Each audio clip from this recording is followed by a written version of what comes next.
Hello, everybody, and welcome into WCBN Sports Broadcast of Michigan Baseball. We are here at Ray Fisher Stadium at the Wilpon Baseball Softball Complex on the campus of the University of Michigan for Game 2 of a 3-game series between the visiting Indiana Hoosiers and the Michigan Wolverines. I'm Austin Falco alongside Nick Hornberg.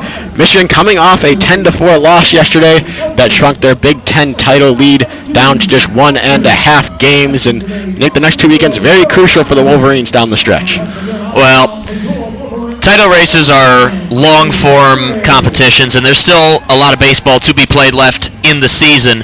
But if there was ever a game that could be considered to be of maximum importance, this is it.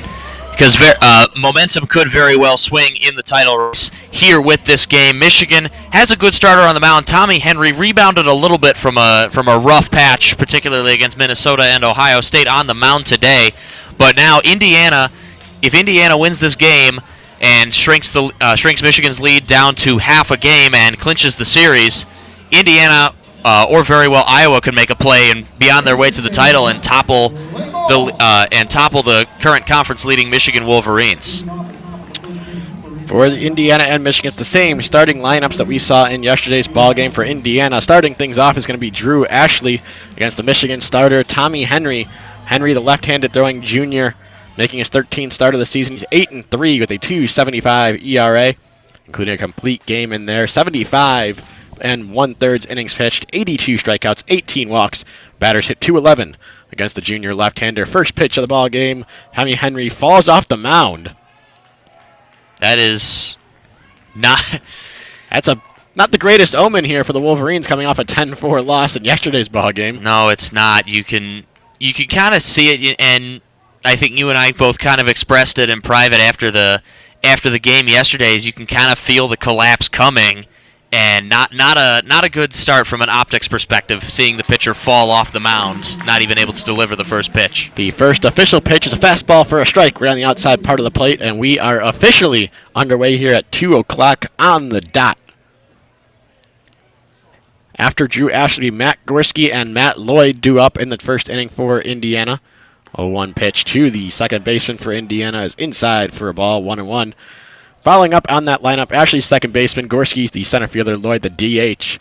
Elijah Dunham's the left fielder, he bats fourth. Third baseman Cole Barr bats fifth. Scotty Bradley bats sixth and plays first base for the Hoosiers. As Henry's ready for a 1-1 pitch. Lines up, here it comes.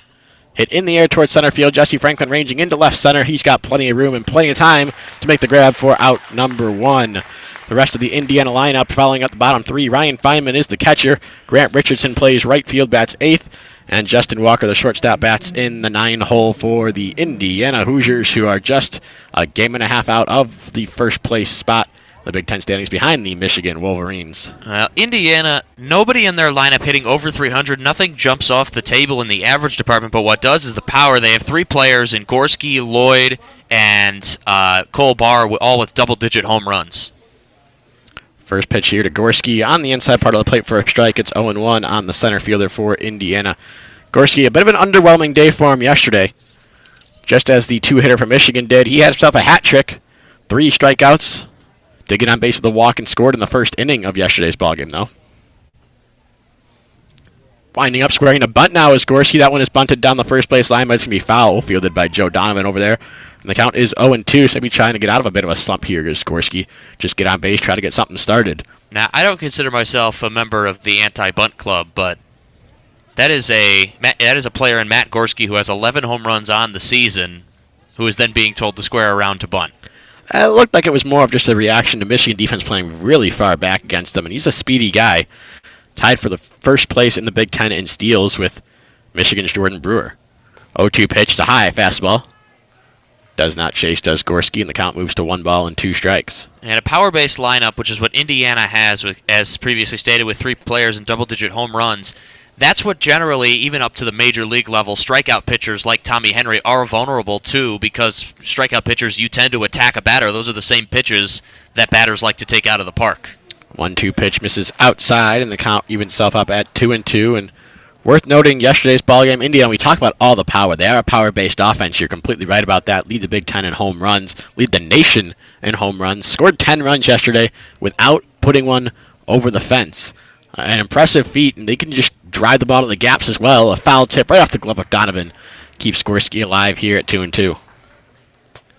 Extra base hits are also a big part of a power-based team, and they have 4 guys in the lineup with Ashley, Gorski, Lloyd, and Barr, all with double-digit doubles.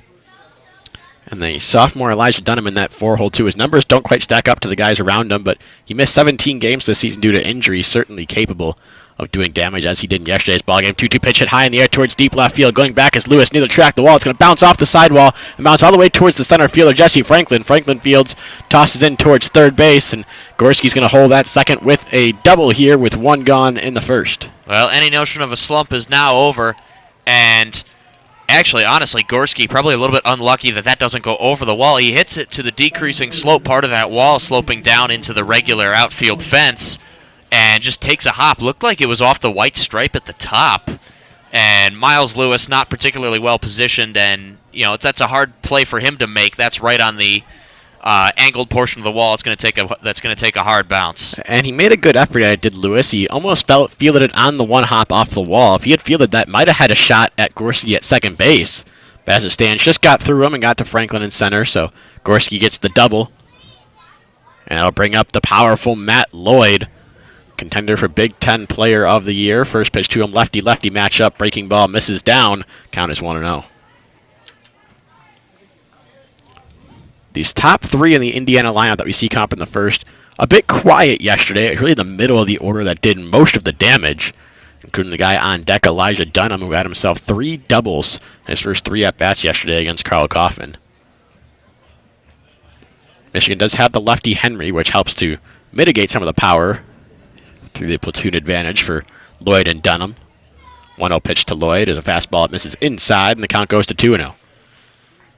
Well, it's a scary position at the top of the lineup for the Wolverines because, quite simply, most pitchers and managers in the Big Ten won't want to pitch to Matt Lloyd. Unfortunately, Elijah Dunham is healthy now, and he is providing more than adequate protection for the lefty three-spot hitter.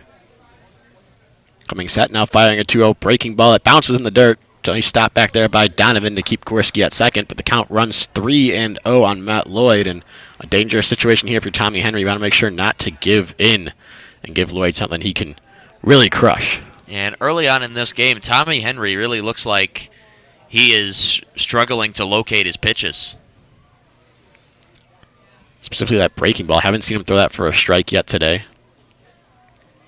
He comes set. Now 3-0 pitch. Fastball right down the middle for strike 1. Lloyd obviously taking all the way there.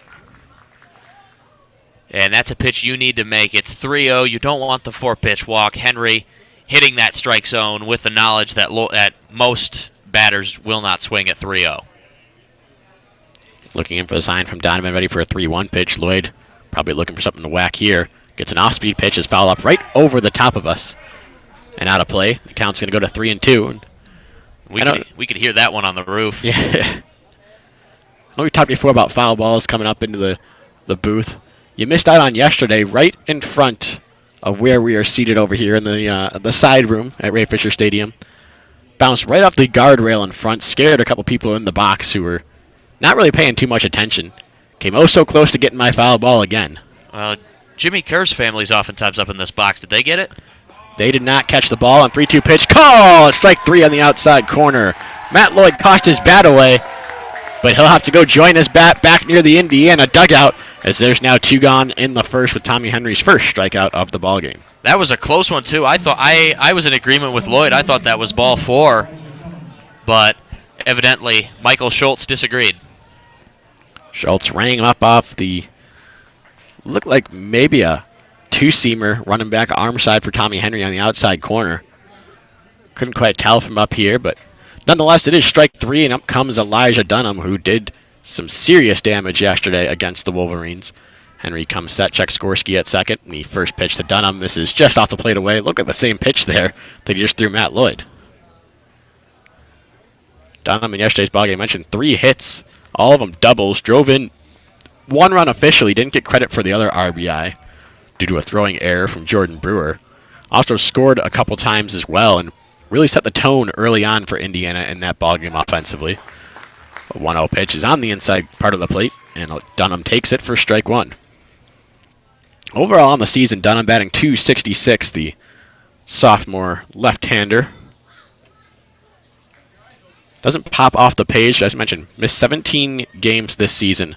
He immediately slotted back into that cleanup spot.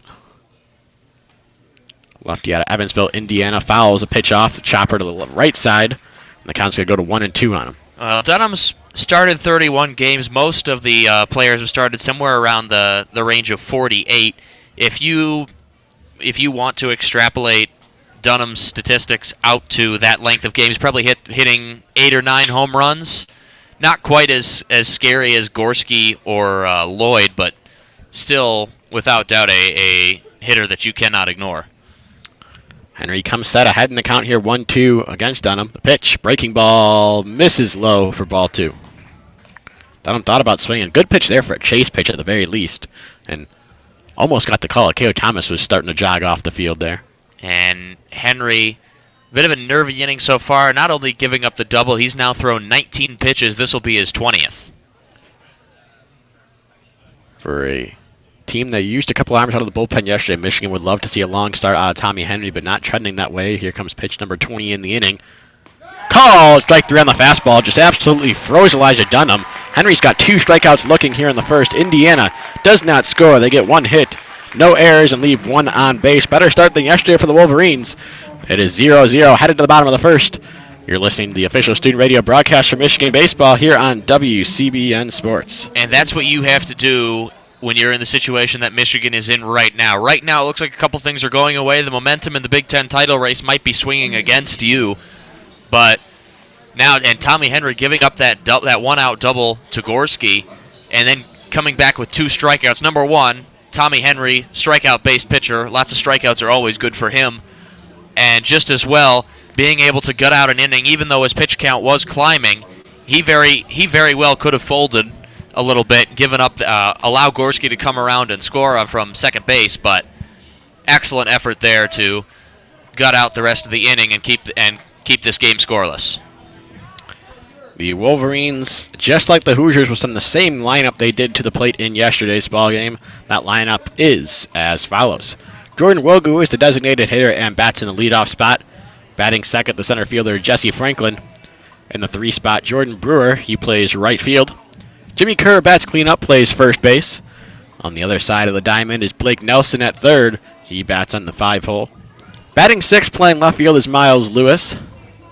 Batting 7th, playing shortstop, is Jack Blomgren. Joe Donovan is the catcher for the Wolverines today. He bats 8th. And K.O. Thomas rounds out the lineup at second base. They'll go up against Tanner Gordon, the right-handed throwing junior for Indiana, making his 13th start of the year. He is 4-4 with a 3.41 ERA. He's pitched 68 and 2/3 innings, struck out 76 over a batter an inning, and walked just 16 on the season. Batters hit just .206 against the big right-hander. Well, If the stats show anything, is that Michigan may be able to chase Tanner Gordon from the game early, not from a run, not by scoring lots of runs, but by getting his pitch count up. Gordon averages less than six innings a start on the season. Gordon, I say big right-hander. I'm not exaggerating there. 6'5", 215. The junior out of Champaign, Illinois, stands up there on the mound, coming from a very high angle when he throws that ball. He'll face Jordan Wogu to start things off, the scariest leadoff hitter in college baseball, according to the Michigan baseball team, on the Michigan baseball Twitter account. First pitch to Wogu in this at-bat. Fastball right over the top on the inside corner. Well, and now it's 0-1. Scariest hitter in college baseball, regardless of who it is, maybe a little bit audacious, but there's no doubt Jordan Wogu, his first season hitting leadoff, has been absolutely fantastic. 345, 7 homers, 29 RBI, 13 stolen bases. Check swing here down the third base line. It's rolling, it's rolling, it's rolling. Will it stay fair? It will not. Barely gets foul and picked up by Barr as soon as it did. So Wogu's now down in the count 0-2. Unlucky there for Jordan Wogu. Looked like he may have had the infield single, but the ball had other ideas.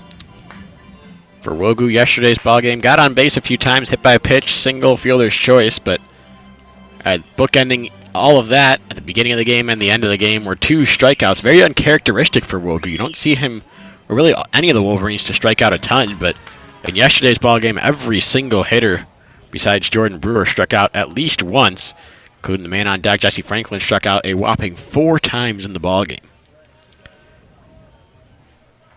Wogu's down in the count 0-2 here, trying to avoid that same fate that he started off yesterday's game with. And he swings and misses at strike 3, and he's not able to do so. First strikeout of the game for Tanner Gordon. Starts things off authoritatively here in the bottom of the first. And that's important for Tanner Gordon right there. As we've said, Jordan Wogu, leadoff man, also forgot to mention he's an on-base percentage of .478. Gets on base almost as often as he doesn't. Really fantastic season once again for the leadoff man. That first out, always critical for any pitcher, but particularly against such a dangerous leadoff man. Jesse Franklin comes up to the plate, stops in that left-handed batter's box, takes the first pitch, breaking ball down and in. It's 1-0. As I mentioned, Franklin in yesterday's ballgame, 4 strikeouts in that one, has the golden sombrero. The one at bat he did not strike out in was his very first of the ballgame. Swung at the first pitch, hit a single through the right center field gap. And he takes a pitch outside, goes ahead 2-0 here. Indiana infield shifted off to the right side. 3 infielders on the right side of second base, but Barr over at third, just sticking right about where he'd normally play at third base, about even with the bag, maybe expecting a bunt as the 2-0 pitch misses high and away, ball 3. Well, Jesse Franklin very rarely hits it over to the left side. In that gap between second and third, the chances of the ball getting over there, practically 0. 3-0 green light for Franklin. He fouls it off back over the left side and out of play. And now the count goes to 3-1. Barr's positioning is actually fairly intelligent. The only way that it gets over there is if Franklin gets it off the barrel of the bat and it stays in play. Even then, it's going to roll down the third base line. Danger of it getting between the gap of where Barr and the shortstop are practically is minimal. 3-1 pitch hit high in the air towards left field, ranging over near the line is left fielder Dunham. He's going to have to watch it drop fair. Franklin gunning for 2. The throw there is not in time. So just as Gorski did for Indiana, Jesse Franklin gets a 1-out double here in the bottom of the first. Michigan trying to take an early lead. It'd be their first of the series. I would like to amend my earlier statement. The probability of a ground ball or a line drive through that gap is practically 0. That was opposite field, high arcing double by Jesse Franklin. I need to say stuff like that more. Yeah. You can talk about how Jordan Brewer hasn't barreled up many balls lately or something along those lines. Jordan Brewer's the guy at the plate right now for Michigan, the Big Ten leader in batting average and slugging percentage. Didn't have himself the best day yesterday, as did several Wolverine hitters. He checks swings at the first pitch down and away and goes around, so the count is 0-1. All right, well, in that spirit, how about this? Jordan Brewer's been keeping pace with Jesse Franklin for the home run lead in the clubhouse. Now he's one behind. An insurmountable lead is what you're saying, right? Correct. Brewer, the big, powerful right-hander, junior college transfer. It's 0-1 pitch to him. Breaking ball on the outside corner for strike 2, down in the count 0-2 now. Mentioned Jordan Brewer, the only Michigan hitter in the lineup actually to not strike out. The flip side of that is, despite an RBI single in there, his 3 at-bats, all of them weak pop-outs. 1 to first base, 2 back behind the plate. Coming set is Gordon. Checks Franklin at second. The 0-2 pitch to Brewer. Misses down. Count goes to 1-2. Excellent take there by Jordan Brewer. Very easy to swing at 0-2, particularly when you have a runner in scoring position. But right now it looks like both pitchers, Tommy Henry and Tanner Gordon, are going to get that low outside corner from Michael Schultz. We'll see if Gordon shoots for that low outside corner again. Wouldn't be the worst idea against Brewer. Try to stay away from his power, although like a few guys in the Michigan lineup, he does have power to all fields. Him and Wogu pop out specifically as guys that can go the other way and hit the ball a long way. 1-2 pitch. Swing and a miss. Set a breaking ball moving down and in. Looks like maybe a changeup. And the second strikeout of the day for Tanner Gordon. He's got both Jordans gone on strikes. Now there's 2 outs, runner on second for Jimmy Kerr. Well, Wogu and Brewer both coming into the batter's box swinging extremely aggressively. And Tanner Gordon able to take advantage. Jimmy Kerr making his way to the plate, the senior first baseman, seeing really his first extended action all season long. He'll stride into the left-handed batter's box. Infielders shifted a bit off to the right side. The second baseman, Ashley, is playing in what would be right field. First pitch to Kerr, misses low and away for a ball, 1-0. And Jimmy Kerr started really the first half of the season hitting in the 6 slot, deeper in the lineup, but really the senior has come on in a big way this season. Doesn't jump off the page, 270 average, 7 homers, 40 RBI, but he's more than earned his promotion to the cleanup spot. Drove in a couple of runs yesterday. Probably the biggest hit of the game yesterday for Michigan is this 1-0 pitch. It's a fastball, called strike on the outside part of the plate. Count goes to 1-1. Had a 1-for-4 day yesterday, did Kerr. But that one was in the 5th inning when it looked like Michigan was about to claw their way back into it. Had a huge 2 RBI single into right field. Probably the most authoritative hit Michigan had all game long yesterday. An absolute rope. 1-1 pitch this time, swinging and a miss, pulled off it as it was tailing away from him, and the count goes to 1-2. You do hear some Hoosier contingency out there in the crowd today. You can see some crimson and cream scattered, mostly on the first base side, up under the overhang, but almost a full house here at Ray Fisher Stadium out for a premier Big Ten matchup. 1-2 pitch to Kerr. Fouled off the glove there of Feynman and back to the screen. The count will go, or will remain at 1 ball and 2 strikes. Well, there's quite a fair amount of red here, and some of that is Bloomington's fairly far, about a 4-hour drive from here, I believe. Yeah, we can ask our colleagues down there, Jeremy Parks and Alex Drain, see how long it took them to get down there for the Big Ten softball tournament. But the other reason is, of course, right now classes are over, school's out, a lot less activity going around the campus. It's easier to get to these games, and if you're a traveling Indiana fan, the Ray Fisher Stadium atmosphere is always pretty good, and and right now, if you're an Indiana fan, your team is in the title race, and may have, with the game yesterday, just swung the momentum completely in their favor. Kerr fouls another 1-2 pitch off back to the screen, so it will remain 1-2 on him. Yeah, the facilities here at Ray Fisher Stadium, very, very, very nice facilities, just all together. We get to see the bit of a behind the scenes and see the press box area, but even just the amenities throughout the stadium, it's a very nice, clean look all around. 1-2 pitch to Kerr, just getting a piece of it and fouling it off of Feynman and the umpire back there, Schultz. So he'll just barely stay alive again at 1-2. It looks like Kerr is pulling off a bit, maybe a changeup out of the hand of Gordon. Moving down and away from the left-hander, but even as he's pulling off, he is just getting a little bit and sticking alive and staying in this at-bat, running Gordon's pitch count up a bit here. So we pitch number 7 of the at-bat and pitch number 19 overall in the day for him.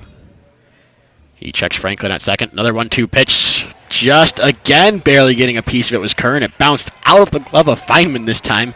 It's almost like Kerr is seeing how close he can get to striking out without striking out. Well, Feynman has to be cursing himself for letting the ball get out of this glove. Not able to do his pitcher a favor there. He's progressively getting less and less of each foul ball he hits as Jimmy Kerr. Now watch, he'll reach first base on a strikeout wild pitch. That would be quite the at-bat. If he does that, $5 to you right now. 1-2 pitch, fouled off to the screen. Got more of that one.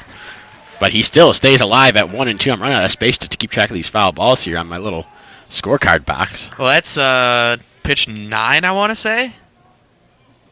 That was number 8. 9 will be coming up next. But yeah, it's a long at-bat here from Kerr. It means that this is now pitch number 21 for Gordon. Going up against Tommy Henry here, who back in that first inning threw 20 pitches in the top of the first. Gordon at 20 right now, and Jimmy Kerr giving him a battle at the plate. Comes set. Checks Franklin again. Franklin dancing a bit out there. Another 1-2 pitch. Hit high in the air towards deep left center field. Going back near the track is Gorski. He's going to have room in front of the track, though, and make the grab in deep left center field for out number 3. So Kerr gave it a ride after a long at-bat. 9 pitches total that at-bat. But Michigan comes away with nothing that inning despite the one hit. No errors. They left that one man on base just as Indiana did. We'll head to the second inning. The score, Michigan 0, Indiana 0 on the official student radio broadcast for Michigan Baseball here on WCBN Sports. Austin Falco alongside Nick Hornberg bringing the action for today's ball game. Game 2 of a huge 3-game series in this Big Ten title race. The first place Michigan Wolverines against the second place Indiana Hoosiers. After all that, and Jimmy Kerr ultimately ended up about 30 feet shy of an opposite field home run. That would have put Michigan out in front 2-0. neither pitcher really covering themselves in glory in the first inning. Henry throwing 20, Tanner Gordon throwing 21. So this very well could turn into a competition at the end of the game to see whose bullpen can hang on the longest. For Michigan in yesterday's ball game, they went through a few pitchers in the bullpen. Just Smith and Weisenberger, as Kaufman went 5 innings. But Weisenberger looked very good out of the bullpen, I have to say, in yesterday's ball game. Meanwhile, for Indiana, they used just 2 pitchers all day yesterday. Paulie Milto and Gabe Bierman, who wasn't even really on the scouting report for some of us up here in the press box. Bierman, not really in the press notes, not too notable was Bierman. He came in and just casually struck out 8 of the 9 guys he faced after he got Brewer to pop out softly behind the plate. You figure he's unavailable today, but did quite an amazing job really just keeping the Indiana bullpen fresh and healthy in what somewhat became a blowout later on in that ballgame. Very well, and just as well, Eric Bakich deserves a bit of credit for his bullpen management. Only 2 arms down. Angelo Smith, of course, is an important arm, but you leave arguably their most important bullpen arms ready for this weekend. The likes of Isaiah Page, Ben Kaiser, Walker Cleveland are all still available this weekend for, I mean, is it unfair to say this is the most important series of the season? I think that's very fair until next weekend, and then that becomes the most important weekend of the series, I'm sure. First pitch from Tommy Henry to Cole Barr was taken for a strike, and the second pitch is fouled off just over the outstretched arm of one of the Michigan players popping out of the bullpen. I don't see the number there. Who missed that? Got to keep track of that. Gave good effort. Still can't quite see the number. Anyway, it's 0-2 on Cole Barr.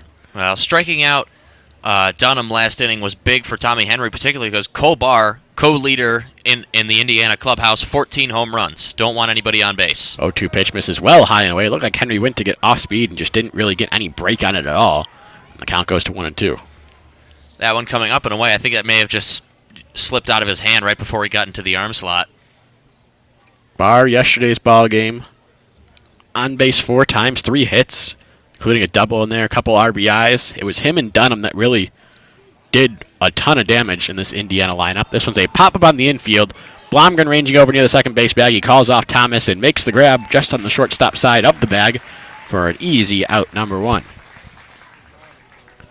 So far, Tommy Henry up to the task of setting down the most powerful hitters in this Indiana lineup, although really up and down this Indiana lineup, there isn't really a break until maybe the 9-hitter Justin Walker. We talked about yesterday, Alex Shee and myself, about how Walker's pretty much the only bat that you can say is a bit of a break when you're going through and trying to face this Indiana lineup. Yeah, Indiana and Michigan built rather similarly in their lineups. Michigan has a little bit more top end in Jordan Wogu and Jordan Brewer, but Indiana's lineup, top to bottom, with the exception of, yes, Justin Walker only hitting 194. The lowest average is 247. That is Cole Barr, who hits 14 home runs. Exactly, who hits 14 home has runs. 26 extra base hits on the year. And the highest is Matt Lloyd at 298. That's a consistent lineup. First pitch here to Scotty Bradley, missed down low, and the second pitch came inside and plunked him. And he is in some pain. I think he got it right on the hip, it looked like. So hit by pitch here puts him on base with 1 gone in the second inning for Ryan Feynman, the catcher. Jogging a little gingerly down to first base is Bradley. Looks to be all right. We had a hit by pitch in yesterday's ballgame. That was a bit of a scare for Indiana as well. Drew Ashley, the leadoff hitter, got plunked right on the foot and was very gingerly walking down to first base. Took him a good 2 minutes down by first base to determine whether he was going to stay in the ballgame or not. Well, Tommy Henry still looks to be struggling with his command, and if nothing changes, it looks like he's going to have to struggle through this start. Ryan Feynman, now the big catcher, takes the first pitch fastball on the outside corner for a strike, 0-1. Bradley over at first base. Not a huge threat to steal. No stolen bases on the year, just 1 attempt. Taking a very short lead over at first base. Henry checks him a couple times. Now fires the 0-1. Fouled back to the screen, it's 0-2. And despite the control issues perhaps here from Tommy Henry, he is getting ahead in the count, which is a huge plus, something we didn't really see Carl Kaufman do consistently yesterday. It was either behind in the count or really where he struggled was ahead in the count. He could not finish batters off.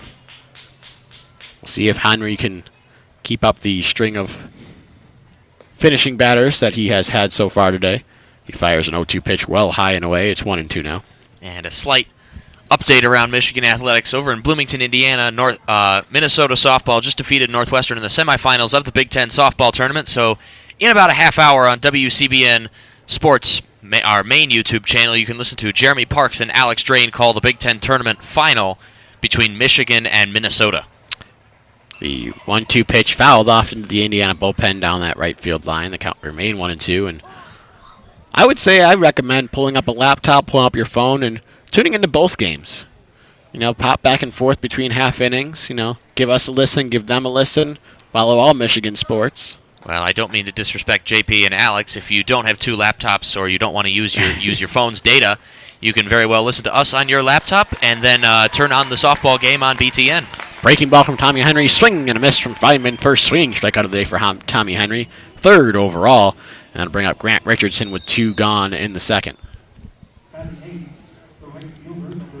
We were looking at Tommy Henry's pitch count through 20 pitches in the first inning. He's only got 11 so far this inning. If he can get a quick out of Richardson, much more economical and bodes well for how long he'll be able to stay in this ballgame. Yeah, moving Tommy Henry there now, 31 pitches. If he gets this one out in, let's say, 4 pitches, then you're looking at him getting not quite to it, but closer to that top end of right where you want 15 pitches an inning.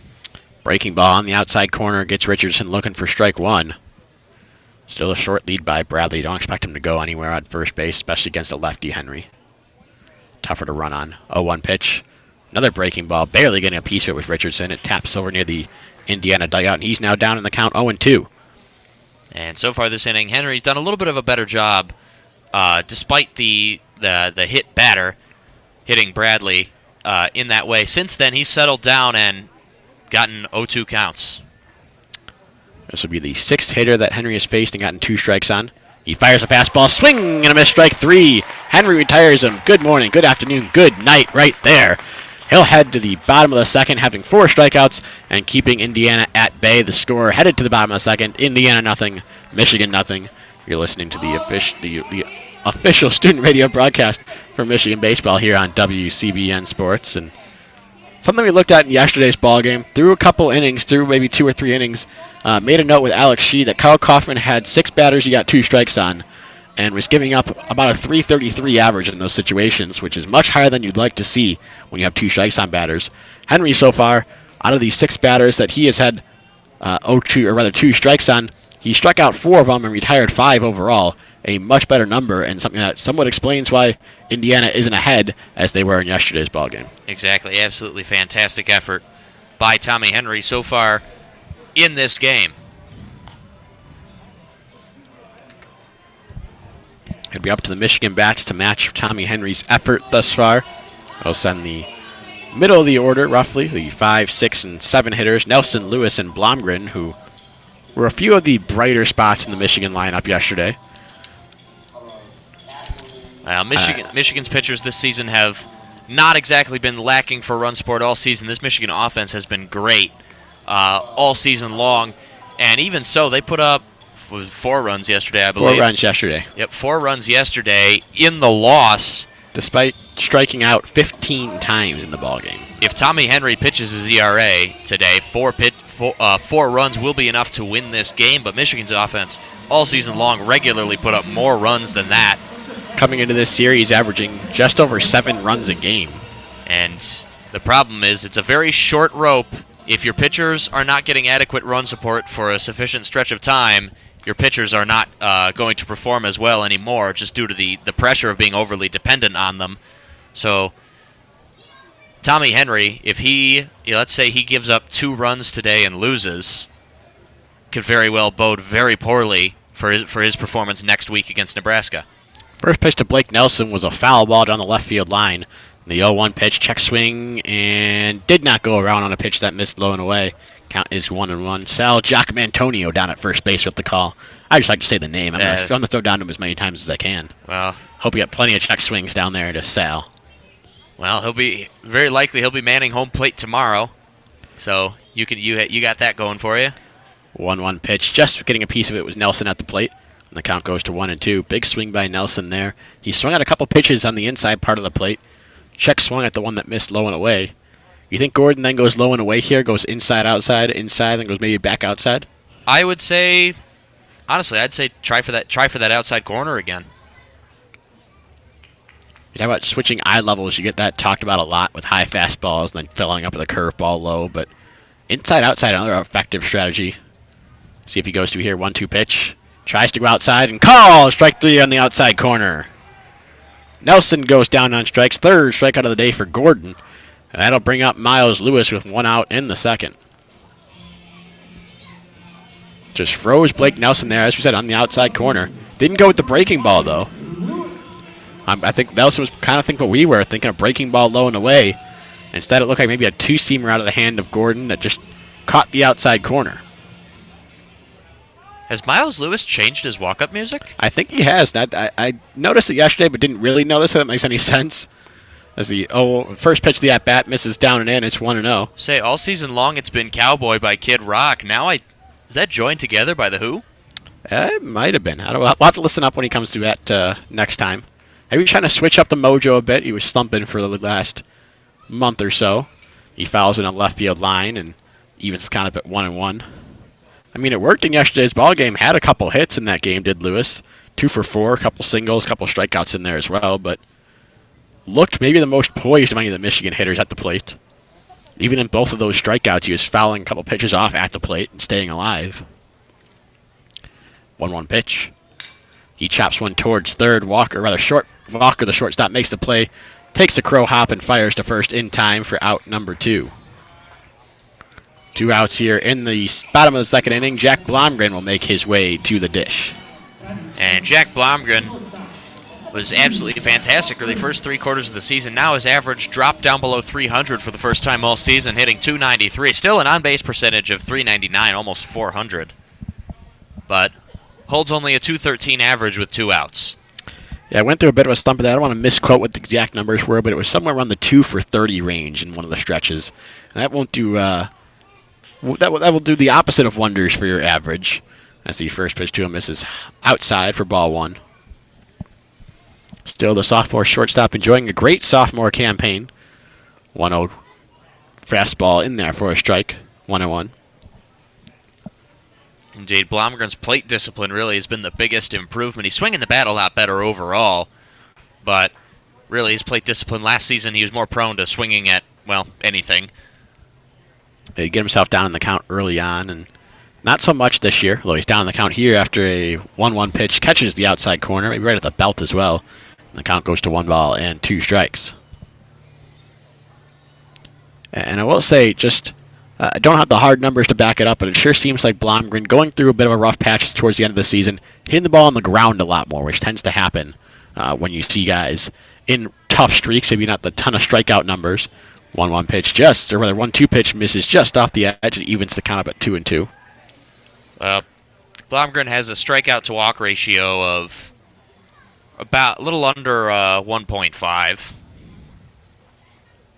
Not terrible. This Wolverines team doesn't strike out a ton, except for yesterday's ball game. Pop up here just beyond the second base bag, drifting back on a back pedal is Ashley behind the bag and makes the grab for out number 3.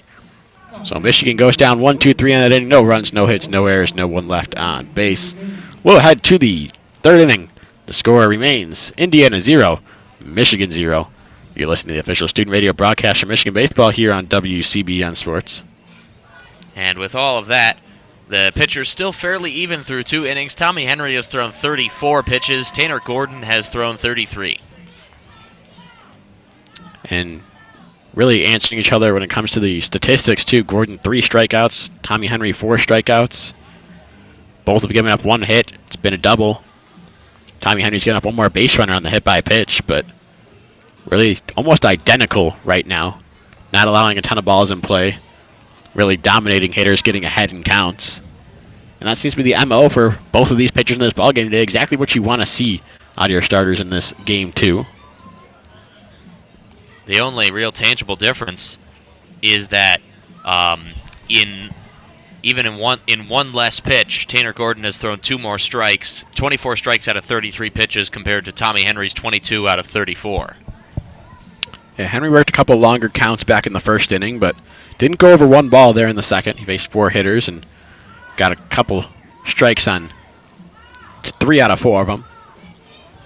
Back in the first, did run the count full, had a couple 2-ball counts, but seemed to settle in there against the middle of the lineup, which did a ton of damage for Indiana yesterday, but went down fairly quietly today. Justin Walker, the 9-hitter for Indiana, steps up to the plate, switch hitter batting from the right side against the left-hander Tommy Henry. The sophomore out of Lafayette, Indiana. Mentioned yesterday a bit of a convert there from Purdue country, going to Bloomington and playing for the Hoosiers. Fouls a pitch right off of Donovan behind the plate. And Michael Schultz is going to jog out to the mound to give a ball to Tommy Henry, give Donovan time to kind of gather himself again. The count's going to be 0-1. Well, he took a hard hit. I think that may have, not sure where that hit. That either hit him on the shoulder, maybe even the side of his head. Good show of decorum there by Michael Schultz, giving the Wolverines catcher a little bit of time to breathe. And immediately, normally you don't see the umpires that immediately go and walk out to the mound and give a ball, but he knew the second it bounced off of Donovan. Then he was going to give him a minute. 0-1 pitch here, breaking ball, one hopper towards the hole. It's going to get through past Blomgren into left field for a base hit. So we talked about having a break in this Indiana lineup. Might be Justin Walker at the end. He proves us wrong with the leadoff single here in the third. We got to stop saying this stuff. We got to talk more about how good the Indiana lineup is and how they're all going to, everyone's going to beat you top to bottom. It seemed to work the first time through the order. Drew Ashley steps up to the plate, the leadoff hitter getting his second look at Henry on the day. He's 0 for 1, flew out. Lazy fly ball to center field. Drew Ashley second in the lineup on on-base percentage with getting on base 401. Does prone to strikeouts. This Indiana lineup, if there's a weakness in this Indiana lineup, it is the strikeout. Tommy Henry's really showing that today. He's got 4 through 2 innings plus today. Chopper to the left side is going to be foul, and the count's 0-1 on Ashley. Carter Kaufman was unable to capitalize on that in yesterday's ball game, and this Indiana lineup, if you're going to let them put balls in play, they're going to hit the ball hard, which for Michigan doesn't look as promising for tomorrow's ball game with Jeff Criswell, who's very much a contact pitcher. As well as some arms out of the pen, Isaiah Page, Walker Cleveland. You mentioned guys that are critical to the bullpen success.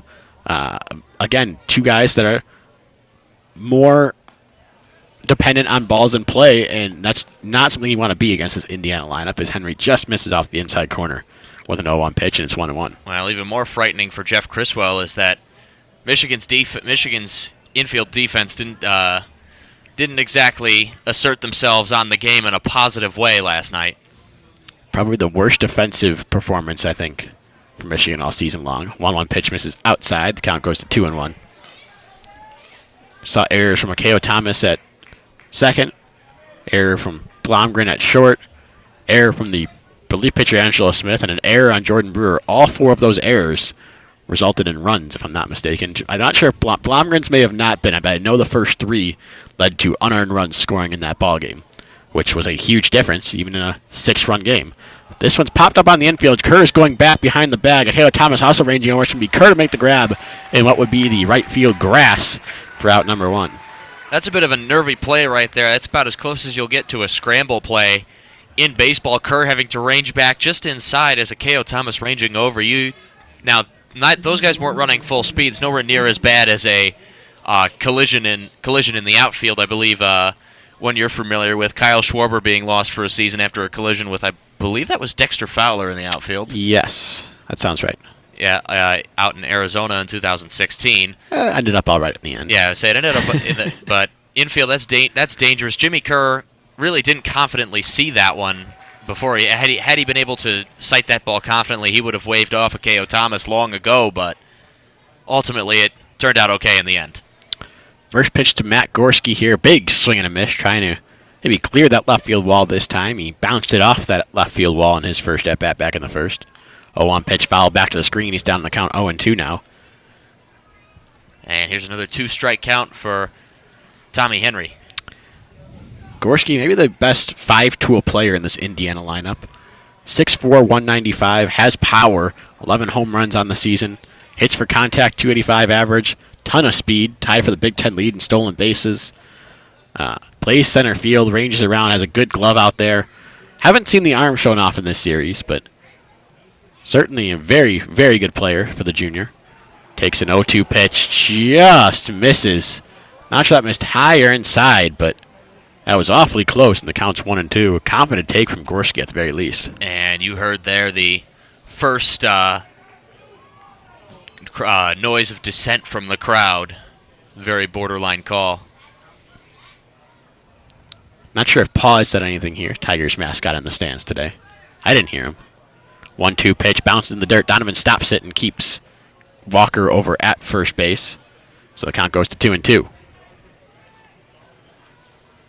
And Henry there doing a little bit of what Carl Kaufman did. Now getting ahead in the 0-2 count, still has not been able to finish Matt Gorski off. And Gorski, the less time you keep him in the batter's box, the better. Henry comes set, 2-2 pitch, foul back to the screen again. It's still 2-2, and this is exactly what Gorski did his first at bat. Had a 2-2 count, foul the pitch off on an absolutely roped one off that big brick left field wall. And if he does that again, more than likely Indiana will score a run.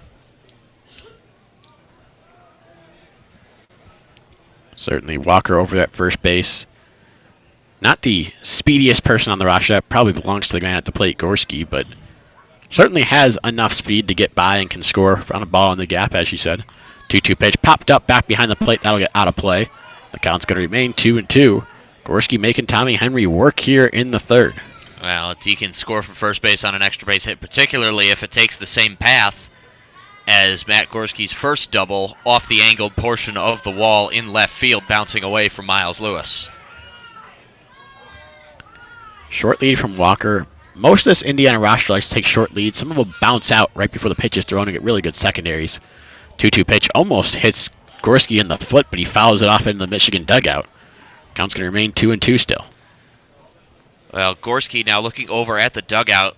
Honestly, looks like the signal he's getting from the coaching staff is to just swing at every single pitch. Got fooled with a breaking ball by Henry, but did a good job of recovering and at least getting a piece of that one. 2-2 pitch again. Fastball bounces and gets away from Donovan near the Indiana dugout. Moving up to second. It's going to be Walker on the play, and that should probably be a pass ball. I don't know how they're going to score that, but the count's full now, 3-2. Now Walker will absolutely score. On that ball off the wall there. If Gorski were to hit a double.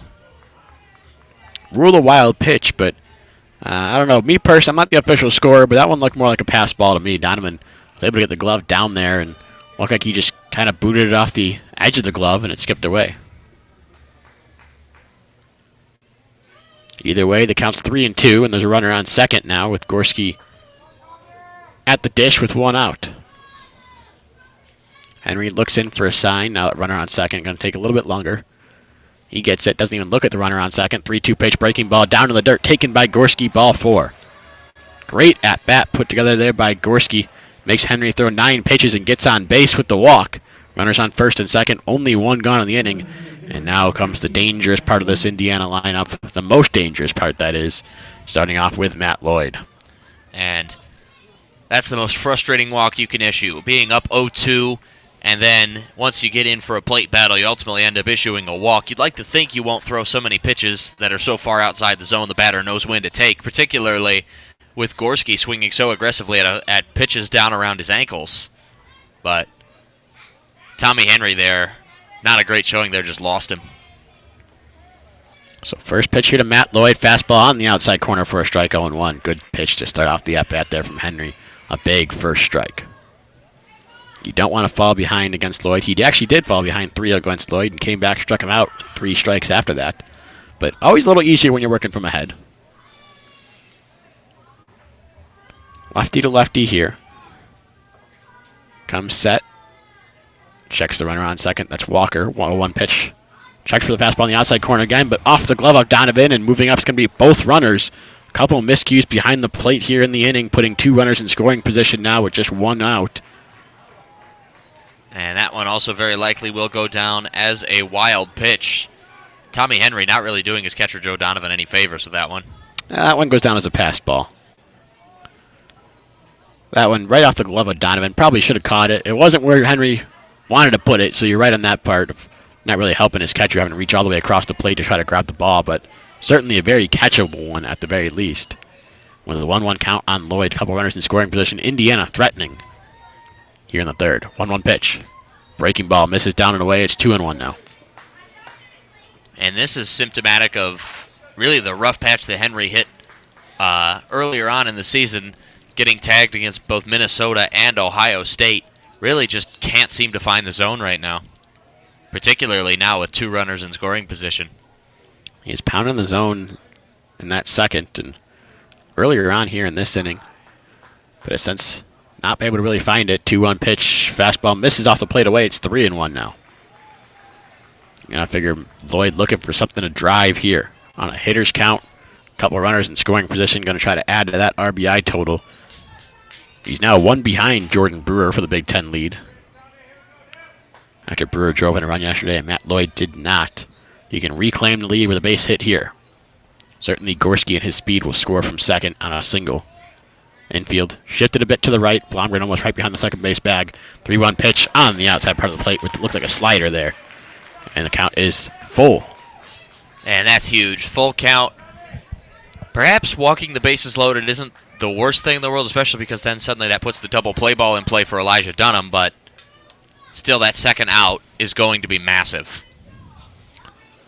Henry looks in for a big pitch here early on in this ballgame, just a third, but it feels like a huge pitch upcoming. Could very well determine how the momentum shifts out for the rest of this ballgame. 3-2 pitch. Off the end of the bat and into left center field for a base hit. Both runs are going to come around to score. Franklin cuts it off. He's going to throw it towards second to keep Lloyd to a single, but a 2 RBI single at that, and Indiana takes a 2-0 lead here in the third, courtesy of Matt Lloyd. And Indiana, they're jumping out to the lead just like they did now. Last night, they got it in the first inning. Michigan held it off until the third, but still not a good showing there for Michigan at all. Tommy Henry giving up the single, and then a pair of wild pitch and then a pass ball, a pair of lost balls behind the plate, moving Justin Walker up 2 bases. Yeah, really, when it comes down to it, that's what really cost the runs there. I mean, it actually was a good pitch on 3-2 from Tommy Henry. It's the first pitch to Elijah Dunham, misses high, 1-0. The 3-2 pitch was on the outside corner, maybe off the outside corner. He got Lloyd to chase, but Lloyd just stuck the bat out and put it the other way, right where the shortstop would normally be playing. But given that Lloyd's a heavy pull hitter, Michigan was shifted, and he found the hole. 1-0 pitch here to Dunham, going down to a knee, but not swinging at this pitch, and taking it for a strike was Dunham. Well, as a pitcher, once you get yourself in jams, and Tommy Henry no doubt has worked his way out of a couple self-created jams over his career in Ann Arbor, but before long, if you're in enough in a short amount of time, before long, you're not going to be able to work your way out of them. 1-1 pitch foul straight back to the screen. Hornberg over here ready for that one. Learn from watching you. Count is 1-2. Just kind of a natural reaction, even when that screen is, I don't know, maybe a good 30, 40 feet away from us, maybe a little farther than that even. Probably farther than that even now I'm thinking about it. A good ways away from us. Just put the hand up. Be ready for it. You never know. Could go straight through the screen. Probably won't, but, you know. 1-2 pitch. Called. Strike 3. Elijah Dunham frozen again by Tommy Henry on a fastball to the outside corner. Second strikeout for Dunham on the day. For Henry, that is number 5 overall for him. And there's 2 outs in the third. And this first pitch to Cole Barr will now be Henry's 60th of the outing. Looks like to be on the fast track to a short outing, and Michigan's bullpen will have to dig in. We saw him recover a bit in the second, starting to face this middle part of the order, so see if he can be a little more efficient. It's really been the top of the order that's killed him with the pitches. And this is the line drive down the left field line into the corner. Coming around second, going to third is Lloyd. He is going to be sent towards home. The relay throw from Blomgren is going to be late and gets past Donovan at the plate. So scoring all the way from first was Matt Lloyd. Looked like Miles Lewis bobbled the ball in the corner a bit and allowed that one to score all the way from first base. That'll go down as an RBI double here for Cole Barr. Indiana leads 3-0. And now Chris Fetter is going to come out and talk it over with Tommy Henry a little bit, as Michigan baseball so far this weekend just looks to be coming apart a little bit. All the flaws that they've been able to taper over for much of the season suddenly out on full display, being exposed already in this weekend by Indiana. The defense, the starting pitching was hot. Now they're running a little bit cold. Michigan still hasn't really found a defensive solution in left field between Miles Lewis and Jordan Wogu. And really, I think it's just been the defense all series long so far, these last couple of games, costing runs left and right. We mentioned the 4 errors yesterday, a few on the infield, pitching staff, right field, and now it looked like a bobbled ball in left field. See if we can get some sort of replay or confirmation out there, but I don't think Lloyd scores from first without a bit of hesitation in the corner from Miles Lewis.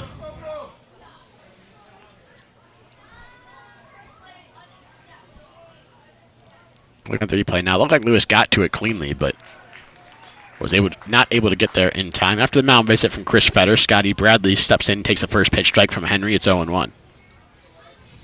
Barr's out there on second with an RBI double. Driven in yet another run in this series has Barr, after he drove in 2 in yesterday's ballgame. Henry looks back at Barr and fires an 0-1 pitch to Bradley. That's fouled off to the left side out of play. Counts 0-2 now. Bradley only saw 2 pitches in his first at-bat against Tommy Henry. Got plunked right on the hip and sent to first base. Was stranded there in the second.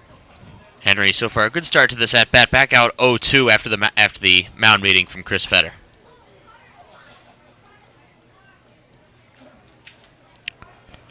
Barr, short lead at second. Michigan infield again, shaded a bit towards the right with Blomgren almost right by the second base bag.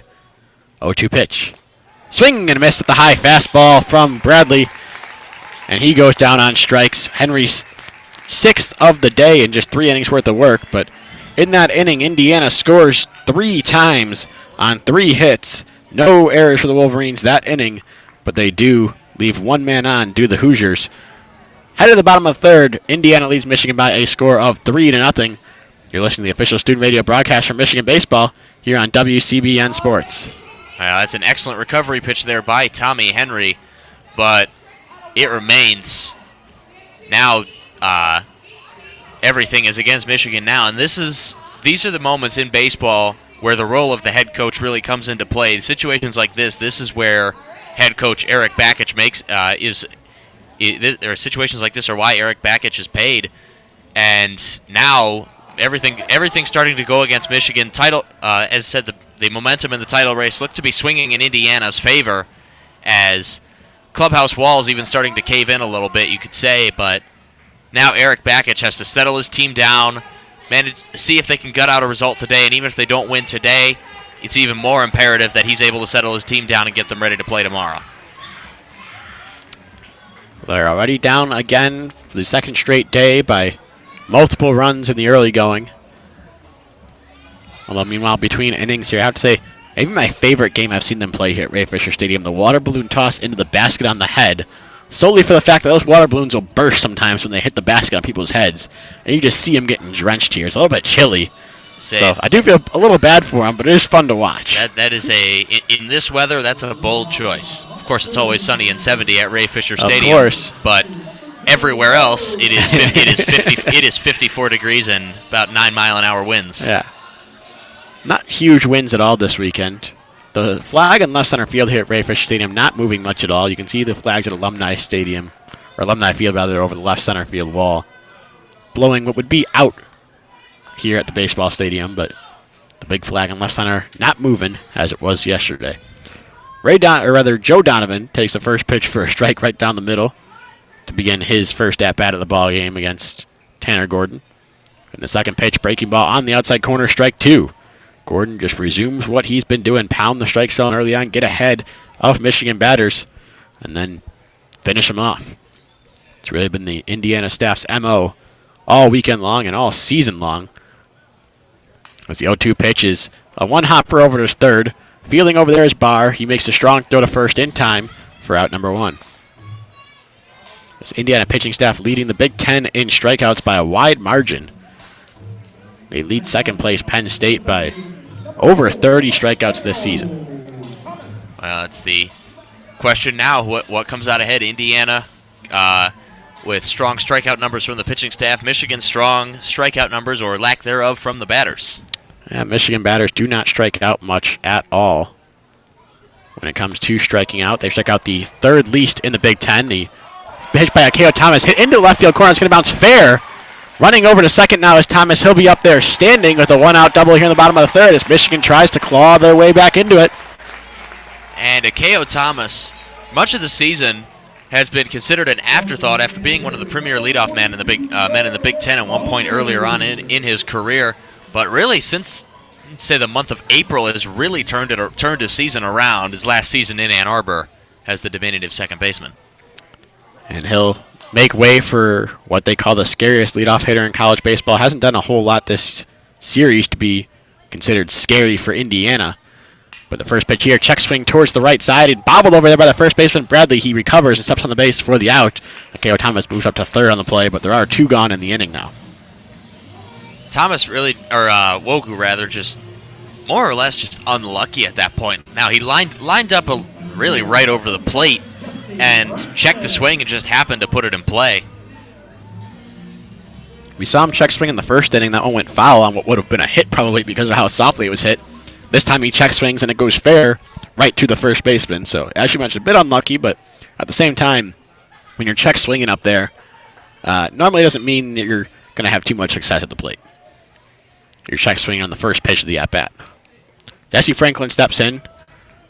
Run just 90 feet away for the Wolverines. Takes the pitch low for a ball, 1-0. Franklin doubled in his first at-bat of the game. Before Akeo Thomas in this inning, the only Michigan player to reach base. Couple doubles for Michigan today. Both of them over into left field. 1-0 pitch to Franklin misses well away, and it's 2-0 now. And this is exactly the way that Franklin started off the at-bat in which he doubled. Got ahead in the count 3-0.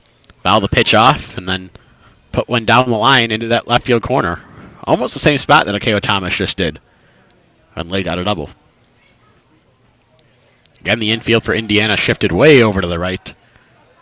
All three infielders on that right side are either on what would be the outfield grass or with the heels on the outfield grass. Expecting some power out of the left-hander. He takes a big swing at a 2-0 changeup and comes up empty. Count goes to 2-1. A good pitch to get him out in front from Tanner Gordon. Well, Eric Bakich really has shown his trust at Jesse Franklin so far this season. Had the green light at 2-0, I believe, in the first inning. Didn't he have the green light at 3-0? He did. I'm a big proponent of that. We talked about it a little bit before the game there.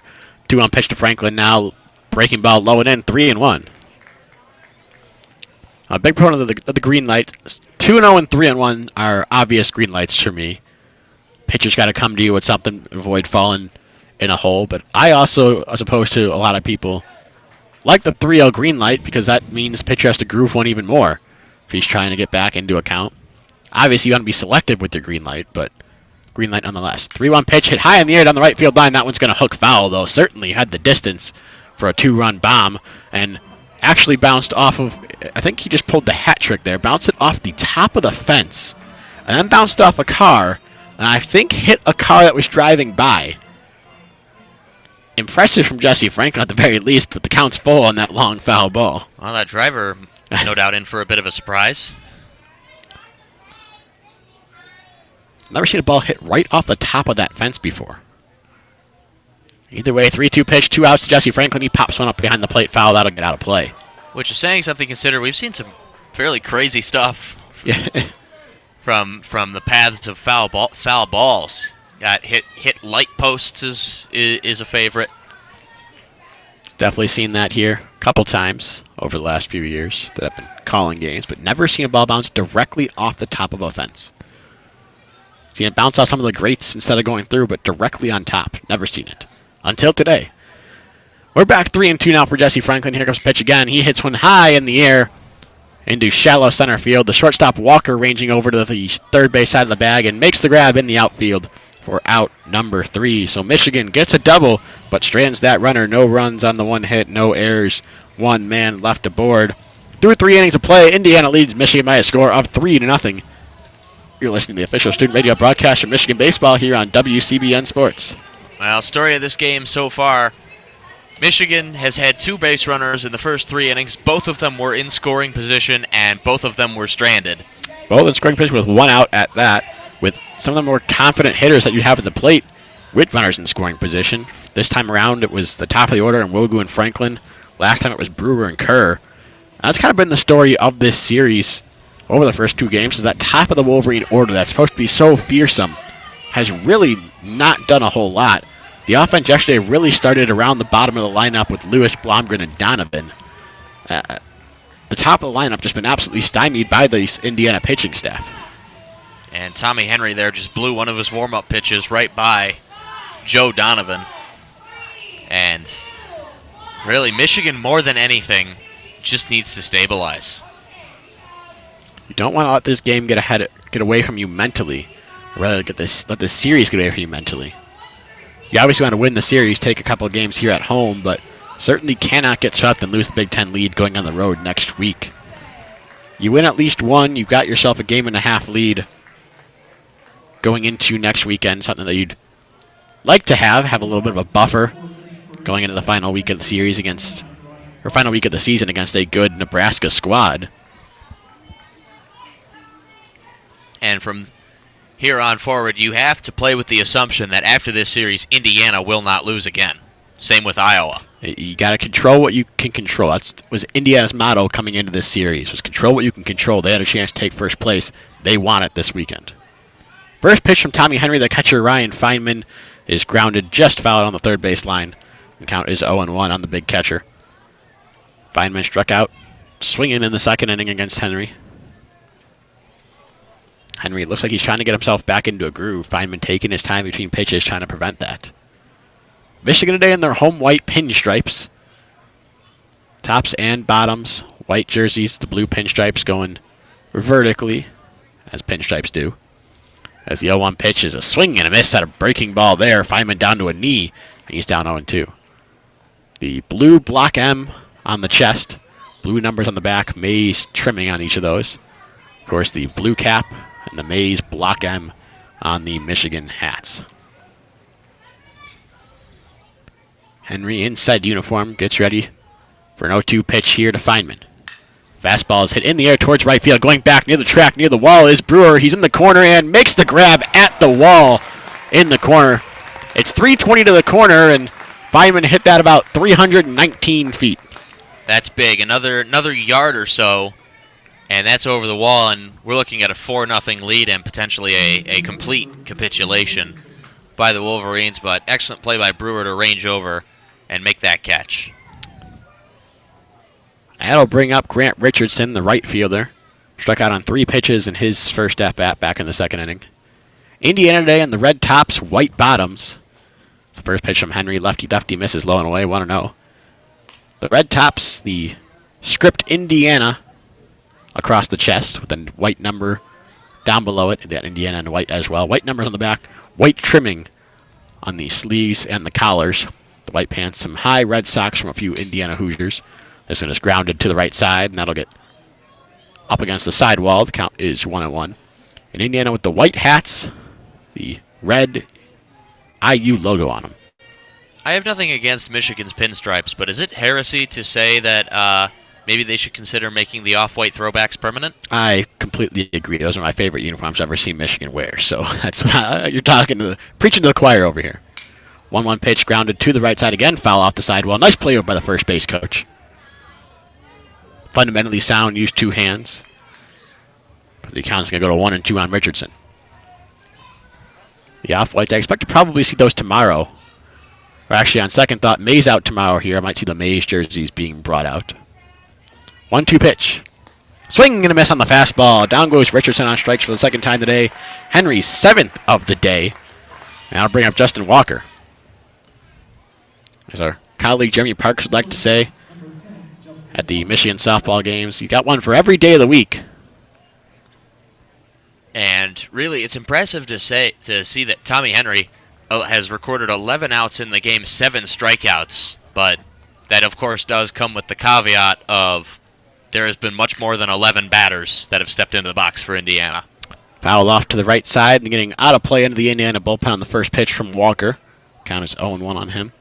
Walker started the Indiana rally in the third with a leadoff single into left field, right past a sliding Blomgren. Came around to score the first run of the ballgame of what would have been 3 last inning in the third. 0-1 pitch to him, this time swinging and a miss on a fastball outside part of the plate. And the count now 0-2. Henry again much more efficient here in this even-numbered inning.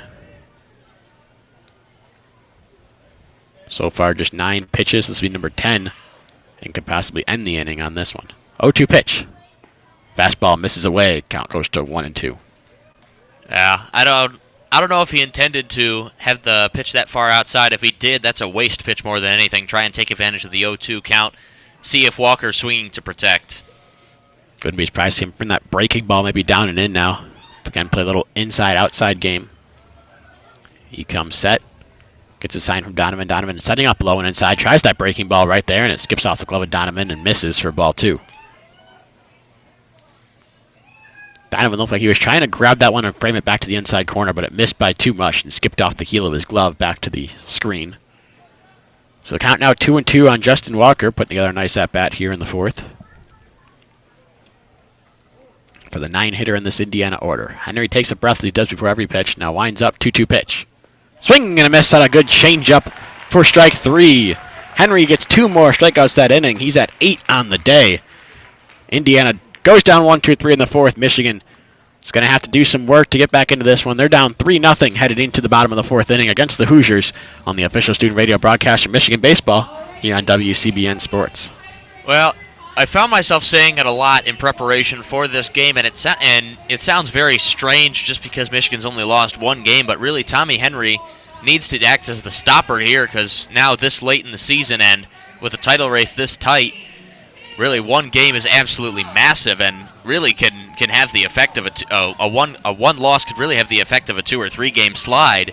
And I said Tommy Henry really has to act as the stopper. Really the fourth inning, even stranger, really acting as the stopper for himself, recording 2 strikeouts in that inning.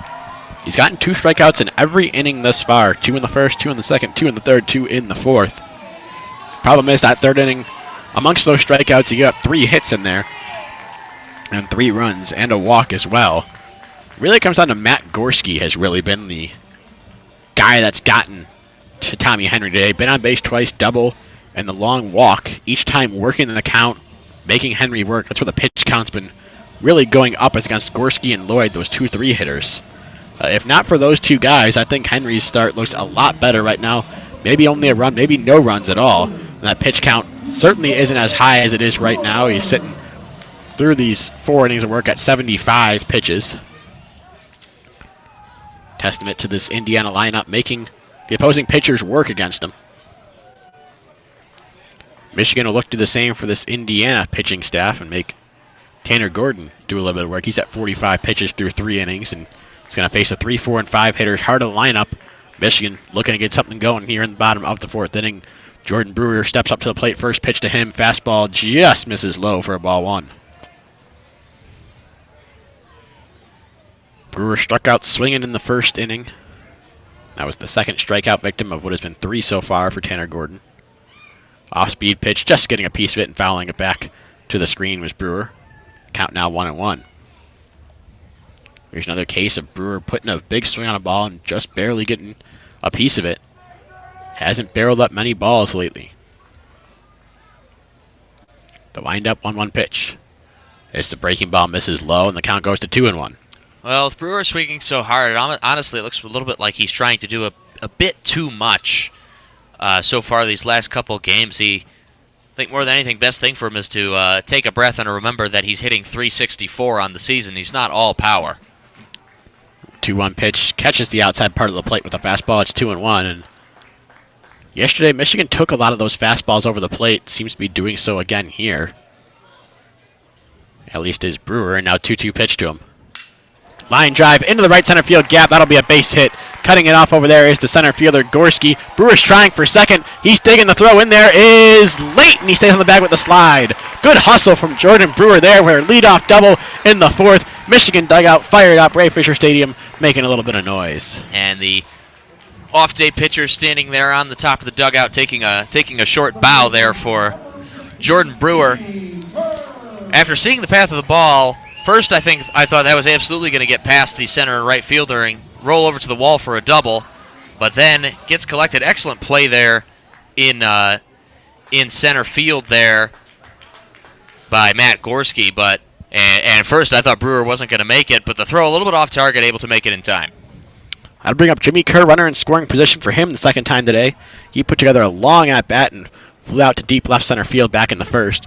First pitch breaking ball here is over for strike one. Kerr back in the first inning, fell behind 1-2 and fouled off 5 straight 1-2 pitches before that deep fly ball to left center. Gordon comes set, checks Brewer at second base, and fires a 0-1 fastball outside. Got his 1-1 now. Well, Eric Bakich a little bit less aggressive on the base pass this year, but still very aggressive overall. And Jordan Brewer, 18 stolen bases on the season, but even still, Jordan Brewer swiping third with no outs seems like a little bit of a bridge too far. I would not see that being any sort of possibility. Maybe just get a good jump on a single here. 1-1 pitch, bounces in the dirt. Nice stop back there by Feynman to keep Brewer at second. And the count goes to 2-1. A little bit of a shift on as that is Drew Ashley moving over into shallow right field away from second base. But if Kerr can get one over the head of Scotty Bradley over at first base, more than likely Jordan Brewer will score.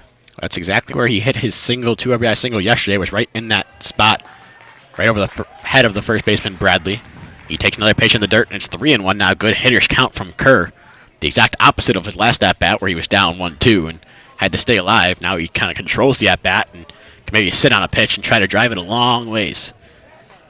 We know Jimmy Kerr has plenty of power, 7 home runs on the season. Also has himself 11 doubles, can find the gaps as well. Checks the runner, does Gordon. Now 3-1 pitch, swing and a miss. That looked like a good change-up there. The count is 3-2. Well, he was very much trying to hit that one a long way, evidently, but now with the count full, Jimmy Kerr going to have to choke up on the bat.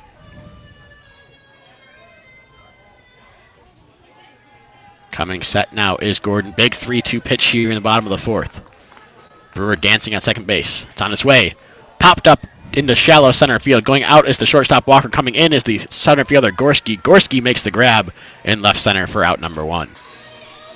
And that's about the worst thing you can do from a batter's perspective with a runner in scoring position, a weak fly out, not even hitting it all the way out into the deep outfield potential for a sacrifice. Jordan Brewer very well, more than capable of tagging up with his speed on the base paths, but that with a shallow pop out, that's effectively a strikeout. Speaking of strikeouts, Blake Nelson at the plate. He struck out in his first look at Gordon on the day. He's frozen on a pitch on the outside corner. I'll look to put something in play and drive in Brewer here. First pitch, the at-bat, ground ball up the middle. Will it get through it? Will! Jordan Brewer is rounding third. He's going to score easily without a throw. RBI single for Blake Nelson. Michigan's on the board in the bottom of the fourth. It's 3-1 now. I didn't want to say it because it would have risked effectively giving up on Jimmy Kerr while he was still in the at-bat. But Blake Nelson hitting .333. As a result, my first thought was Blake Nelson probably was the best chance to drive in Jordan Brewer, and there he made good on that. He'll turn things over to Miles Lewis now, who came up with a couple singles yesterday. Michigan would love to keep a rally going here with a single in this inning. We forgot to listen for the walk-up music. It did sound like The Who to me. I couldn't quite make it out, but now that you pointed out The Who, did sound like it. Certainly isn't Cowboy by Kid Rock. First pitch breaking ball to Lewis, misses low. It's 1-0 on him. Lewis grounded out to shortstop back in the second inning. His first look at Gordon. So far, the second looks like Gordon have gone better for this middle part of the Wolverine order. Double by Brewer, single by Nelson. 1-0 pitch, faking going on the play and grounding one through the left side for a base hit is Lewis now. Back-to-back singles here for Michigan. They've got runners at first and second in business. Tying runs on first base now. Jack Blomgren steps into the box. All right, game on. Michigan really, after more or less folding yesterday after 2 innings, now has clawed back into it and looks like very well could make this a game. Jack Blomgren still in a slump, but still no doubt a competent hitter. He just needs to remember that. Hit a high pop-up back in the second inning to end that one. It was caught by the second baseman, Ashley. I mentioned he's not elevating the ball. Maybe elevated that one a little bit too much that time. We can find that line drive stroke he was really adept at doing earlier on in the season. Could be an interesting ball game for sure. 1-0 pitch, or rather first pitch, is bounced and brings the count to 1-0 on Blomgren. That'll warrant a mound visit from Feynman. Try to get Gordon in the right frame of mind after giving up 3 hits to the first 4 batters in this inning. Well, Tanner Gordon, from a mentality perspective, can't be too far removed from what Tommy Henry was feeling in the third. And for a couple teams with a ton of power, a lot of the runs this series have come from doubles, singles, just stringing hits together, not really relying on a ton of extra base hits to drive in runs just over and over and over again. More about getting guys on, maybe an extra base hit in there, and then driving them in with singles, as we saw Michigan do this inning. Checking the runner is Gordon. Now 1-0 pitch to Blomgren, bounced in the dirt again, and the count is 2-0. And somebody needs to go fix the scoreboard out there. It is 2-0, 2 balls, no strikes with 1 out. Yeah, they're a little off out there. 0 balls, 0 strikes, 0 outs. I would very much like for that to be the case, but... And I'm sure Jack Blomgren would as well. That 2-0 count's pretty solid for Blomgren, I'd say. Either way, checking the runner again is Gordon. Now 2-0 pitch. Misses rather low and away. It's 3-0 now on Blomgren. And Nick, you know what my stance is here. What is your stance here on the 3-0 pitch? Hard to say. If I will say I'm more open to hearing the take sign for a guy that's struggling like Jack Blomgren right now. Exactly. Jack Blomgren you can take. If it's Jesse Franklin or Jordan Brewer, I'm saying swing. The counterpoint to that is he takes high ball 4 and gets on base to load the bases. Real quick, the counterpoint to that would be that for a guy slumping, you're probably not going to see a better pitch than that 3-0 pitch to get you out of your slump. Either way, it doesn't really matter as he takes high ball 4 and loads the bases up for Joe Donovan. We get a little Queen serenade in the crowd here at Ray Fisher Stadium, and a mound visit for the Indiana coaching staff. Making his way out to the mound is the pitching coach, Justin Parker. Well, they absolutely need to think about it a little bit. Joe Donovan's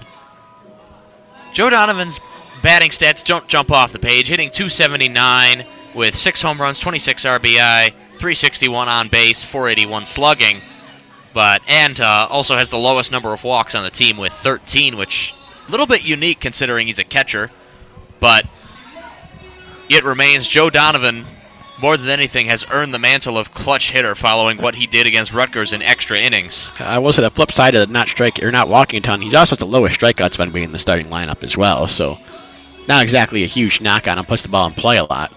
But as you mentioned, the walk-off against Rutgers a couple weekends ago, huge 3-run home run. We called it for you here on WCBN Sports. After Rutgers tied that ball game up late, went into extras, and Joe Donovan absolutely demolished a 3-run home run after a long at-bat. He was just staying alive, fouling pitches off, and crushed one pretty much behind the softball bleachers out there. No doubt about it off the bat. Everybody in the stadium knew. Runners on the base paths were pumping their fists as they were running around. Well, but this would be a huge one if he could do something similar here. Now, there is some danger here with the bases loaded, 1 out. Joe Donovan, if he's going to put it in play, he really needs to get some height on it as well. First pitch fastball right down the middle, taken for strike 1. And Donovan grounded out to third base, a fairly hard hit ball. If he does that again, that'll almost certainly be a double play ball that ends the inning. And that would be devastating to the Wolverines here, having loaded the bases with just 1 out. Gordon comes set, still working out the stretch with the bases loaded. 0-1 pitch. Breaking ball misses just a bit low and away, and the count's evened up at 1-1. And Donovan, the right-handed hitter, Indiana, has, that is Justin Walker, standing right in the gap between second and third, trying to get that double play ball. And Joe Donovan, honestly, probably sitting on a pitch more than anything. Probably told by Eric Backus not to take anything, or to take everything. 1-1 pitch, bounced in the dirt. It's 2-1 now. You mentioned kind of a weird alignment from Indiana defensively. They almost want to shift to the third base side, but seem hesitant to do it. The shortstop and third baseman playing in their normal spot. Second baseman Ashley almost behind the second base bag, and the first baseman Bradley playing well off the first base bag, but playing in where there'd be the infield grass. Well, they want to prevent the ground ball up the middle. 2-1 pitch, fastball right on the inside part of the plate, strike 2. Good located fastball there. Couldn't really do much of anything with that one, could Donovan. They want to prevent that ball up the middle, as that is substantially more likely than a ground ball the opposite way. Honestly, at that point, they're just daring Joe Donovan to hit a ground ball out to the right side, which as a lefty is a little bit difficult if he is to hit a ground ball. 2-2 pitch on the way here from Gordon would be a huge strikeout. It's on its way. Hit in the air towards left center field and shallow. Ranging out is the shortstop, and making the grab is Walker, but he drops the ball. Going home is Nelson. He scores. There'll be a sacrifice fly there on a little pop-out from Joe Donovan. That's about as improbable a sacrifice fly as you will see. The ball shallow enough in the outfield that an infielder able to range over and make the catch, but Nelson getting lucky as Walker just stumbles. Yeah, and I mean, they say that's probably, you don't normally see it written down, sacrifice fly 6 to the shortstop, but whenever you have an infielder going back like that to catch a fly ball, always a good idea to tag up. It's going to be a really tough play for them to pivot and fire home. If he was camped under it, maybe a different story. Heo Thomas takes first pitch down low for ball 1. And Nelson, not one you always think about when you think speed, but he is subtly 11 for 11 on stolen bases. He's got some speed to burn. Definitely does. So does Akeo Thomas at the plate, who doubled in his first at-bat just last inning. Probably the hardest hit ball for the Wolverines today, aside from maybe the Jordan Brewer double into the right center field gap. 1-0 change up in there for a strike, 1-1. Just golfed it into that left field corner. If he does that again, Lewis will certainly score from second. Blomgren probably has a good shot of scoring from first, given he'll be running on the hit with 2 outs. Gordon trying to work out of this with a lead still intact. Indiana leads 3-2 now after that sacrifice fly from Donovan. 1-1 pitch. Fastball called. Strike 2 on the outside part of the plate. Thomas looked like he was going to swing and almost nodded his head. Yeah, that was a strike. And Indiana's defensive alignment exactly the same for Akeo Thomas as it was with Joe Donovan. Akeo Thomas, much more known as a slap hitter. Joe Donovan has a little bit of pop, but Thomas looked much more likely to get a ground ball here. Of course, I say that as he hit a double down the left field line. I mean, you're not wrong. Not a huge extra base hitter is Akeo Thomas. Normally, they're speed extra base hits. 1-2 pitch to him. Awkward swing. Went around on the check swing. Strike 3. Akeo Thomas strikes out there, but Michigan's able to get 2 runs that inning. They do it on 3 hits. No errors for Indiana, and Michigan strands 2. But we head to the 5th. It's a bit of a new ball game here. Michigan right back into it. It's 3-2 Indiana over the Wolverines on the official student radio broadcast for Michigan baseball here on WCBN Sports. Stranding 2, no doubt, is frustrating, but Michigan able to get back into the game. The deficit now cut to 1, which is more than obtainable for this offense. Tommy Henry now pitched 4 innings, standing at 75 pitches. Not inconceivable that he could keep it together for another 2. Yeah, certainly more than possible that Henry can go farther into this ballgame. The problem is he's now facing the top of this Indiana order that's given him problems with that pitch count number. Once he hits the bottom half of the lineup, he's done really well at being efficient and getting outs, but the top of that order, mainly the 2 and 3 hitters, the guys that are due up second and third in this inning, Matt Gorski and Matt Lloyd, that have really just done a number on him. Gorski, 5 pitches his first at-bat. His second at-bat was a 9-pitch at-bat. Lloyd had 6 in each of his 2 at-bats. That's a good chunk of pitches between those 2 guys. 26 between 2 guys through 4 at-bats. That'll really jack your pitch count up. It's at 75, as you said, going into this inning. Over a third of it just to those 2 guys. That's just a crazy number right there out of 9 in the lineup. That's really every bit as much a credit to Indiana's hitters as it is a bit of an admonishment of Tommy Henry.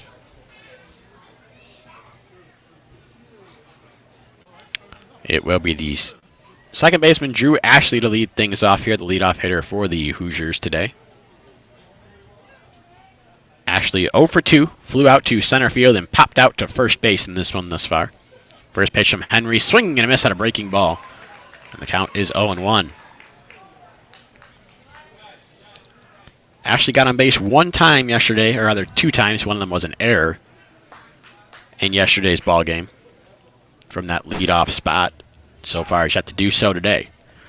Worth noting, both those times were later on in the ball game. 0-1 pitch. Fastball just misses low. It's 1-1. He's been solid at second base as well. Hasn't been particularly flashy. Hasn't had to make any splash plays out there, but that's more than can be said for the Michigan defense in terms of competence so far in yesterday's ball game. 1-1 pitch bounces way in front of the plate, and it's 2-1 now. Nice scoop by Joe Donovan. Actually get that one in the glove. Hard to scoop that breaking ball that bounces way in front of the plate like that.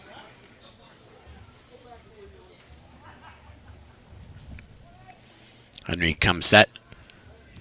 2-1 pitch, lefty to righty. Fastball hit in the air towards right field. Going back near the track is Jordan Brewer. He starts to get towards the wall and grabs it while he slams up against the wall for out number 1. Another ball hit probably about 3 feet shy of going over for an Indiana hitter. Say, a long out number 1 there. Tommy Henry cutting it extremely close. They're 320 at that corner. Moves about inside. Is that about that ball? That's probably about 340 feet out to that wall where Jordan Brewer caught it. Probably that hit, if you take it to where it would have hit if there was no wall hit on the ground, it's about 342. Yeah, roughly. Tommy Henry pointing out to Jordan Brewer, giving him props for making that play and slamming into the wall there, the padded walls. First pitch here to Matt Gorski, misses off the plate inside. Gorski check swung and not going around, said Sal Giacomantonio over at first base. I was waiting for you to take advantage of the opportunity. 1-0 count now. It looked like that pitch might have been close to a strike, but that breaking ball moving down and in did just miss. Almost got a good swing and miss out of Gorski, who's seen Henry very well today. And now looking at a fastball missed down and in as well, and it's 2-0. First time Gorski's been ahead in the count in this ball game. It was 2-2 in the first inning when he was fouling pitches off and then lined a double off the left field wall. And back in the third was down 0-2 and worked a 9-pitch walk. Winding up, 2-0 pitch from Henry. Fastball misses high. It's 3-0 now. Dangerous spot here against Gorski. You can really see that against any time you're behind one of these hitters in the Indiana lineup. Especially these two guys, Gorski and Lloyd. 3-0 pitch, misses low, ball 4. You don't want to put Gorski on base with no one ahead of him right now with that speed, but that's what happens. He was 1 out in the 5th. Well, that was a mere 4-pitch at bat. More efficient than the first couple times he faced Gorski. Exactly, it's much more efficient walk. Ultimately, the exact same result from when he faced him last time, just in 5 less pitches. Way to look at the bright side. I like that. Matt Lloyd steps up to the plate now. Lloyd 1 for 2, struck out looking in the first on a close pitch on the outside corner. And in the third, Henry tried to throw that same pitch, actually, come to think of it, just off the outside corner, right on the outside corner, and Gorski, or rather Lloyd, put it through the left side for a 2 RBI single. First pitch of this at-bat is hit high in the air towards deep left center field. Franklin's going back near the track, near the wall. He jumps, and that ball is gone! Opposite field, home run, Matt Lloyd, 2-run shot. Indiana takes those 2 runs right back and now leads 5-2. And that's just extremely frustrating, and they've been playing with fire for a little bit now. Jordan Brewer having to make 2 extra base hit saving catches at the wall out in right field. And Michigan had made an excellent effort in the bottom of the 4th to get back in this game, but now they've given it right back. Just an absolute bomb the other way by Matt Lloyd.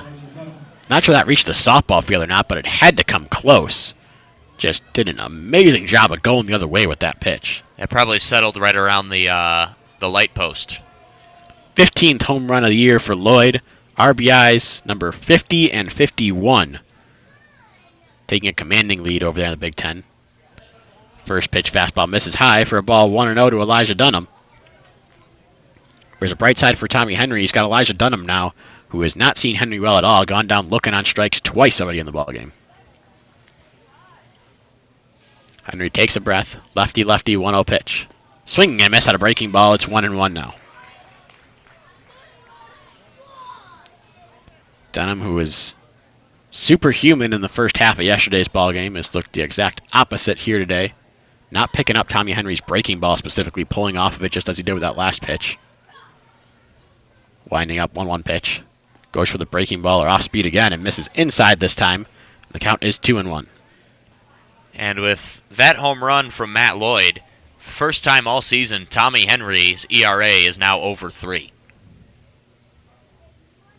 Bit of a rough second half of the season for Tommy Henry. 5 earned runs today and hasn't made it through the 5th yet. This one is a ground ball through the right side into shallow right center field for a base hit for Elijah Dunham with 1 out here in the 5th. Indiana just keeps on rolling. That'll bring up Cole Barr. A ground ball on the infield will do wonders for Tommy Henry right here. Just get out of this inning and not let Indiana keep sending more batters up to the plate. There is some action in the Michigan bullpen. Looks like Benjamin Kaiser's taken off his sweatshirt. Well, Tommy Henry now up to 88 pitches, giving up 5 runs in 4 1/3 innings. It's a little bit difficult to envision him not making it through this 5th inning, but very likely we will not be seeing him out to pitch the 6th. First pitch here, this at-bat to Barr, misses low and away. It's 1-0. Barr's 1 for 2 today, popped out in the 2nd, RBI double in the 3rd. That RBI double, the 3 of the 3rd runs scored, or the 3rd of the 3 runs scored in the 3rd. A lot of 3s in there.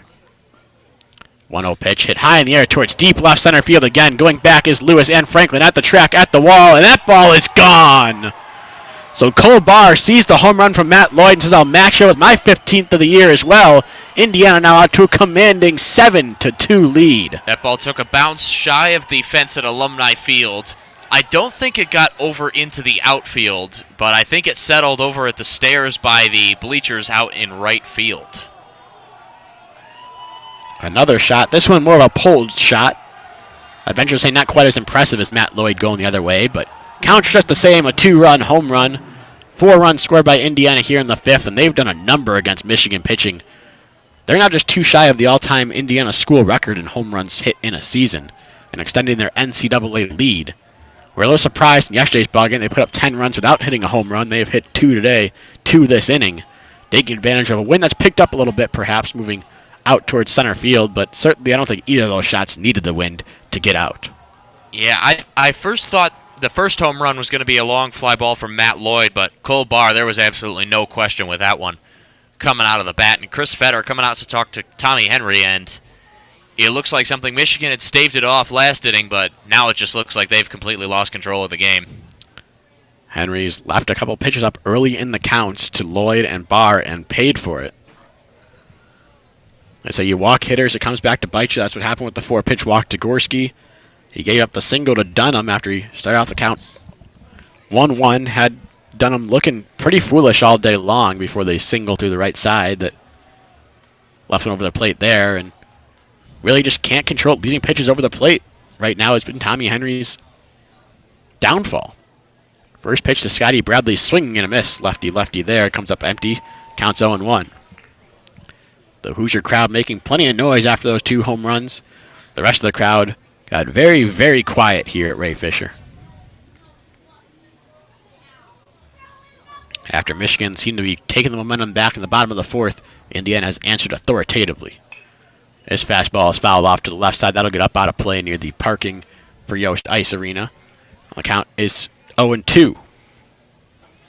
Bradley so far on the day reached on a hit by pitch in the 2nd and struck out in the 3rd swinging against Henry. One of 8 strikeout victims for the junior left-hander. Well, if Henry's able to get this 3rd strike, he can reestablish a little bit of control in this inning at least. This is a diving stab by Akela Thomas at second base. Henry went with the breaking ball there, getting it off the end of the bat and pulling it was Bradley, and Akela Thomas used all 5'7" of his frame and laid out to grab that line drive before it made its way into right center field. Great play to get the crowd back into it at the very least, and there's 2 outs here in the 5th. That's a big play there by Akeo Thomas. A couple fans here at Ray Fisher Stadium rising to their feet to give Akeo Thomas the respect he deserves, but now they're coming in. Tommy Henry can only look down at the floor as Eric Bakich walking out to take the ball away, and now Ben Kaiser running in from the bullpen. Yeah, Benjamin Kaiser making his way in the game. We didn't see him in yesterday's ballgame, but we did see him put an impressive performance earlier in the week against Michigan State. For Michigan State, or rather up against Michigan State, I believe, if my numbers are correct, went 3 innings, did not give up a run in that game. Michigan had the shutout overall against the Spartans in that inning. And Tommy Henry jogging over to the dugout, can't really do much aside from just staring at the floor. And we can't really see what's going on in the dugout. Of course, some pitchers, when they find themselves in this position, react in a fairly violent way. I can tell you, back in 2012, watching a Tiger game, Chris Sale giving up a long 3-run bomb to Delman Young, went back into the dugout and took a baseball bat to a Gatorade jug. Certainly not the only pitcher to do something of that sort.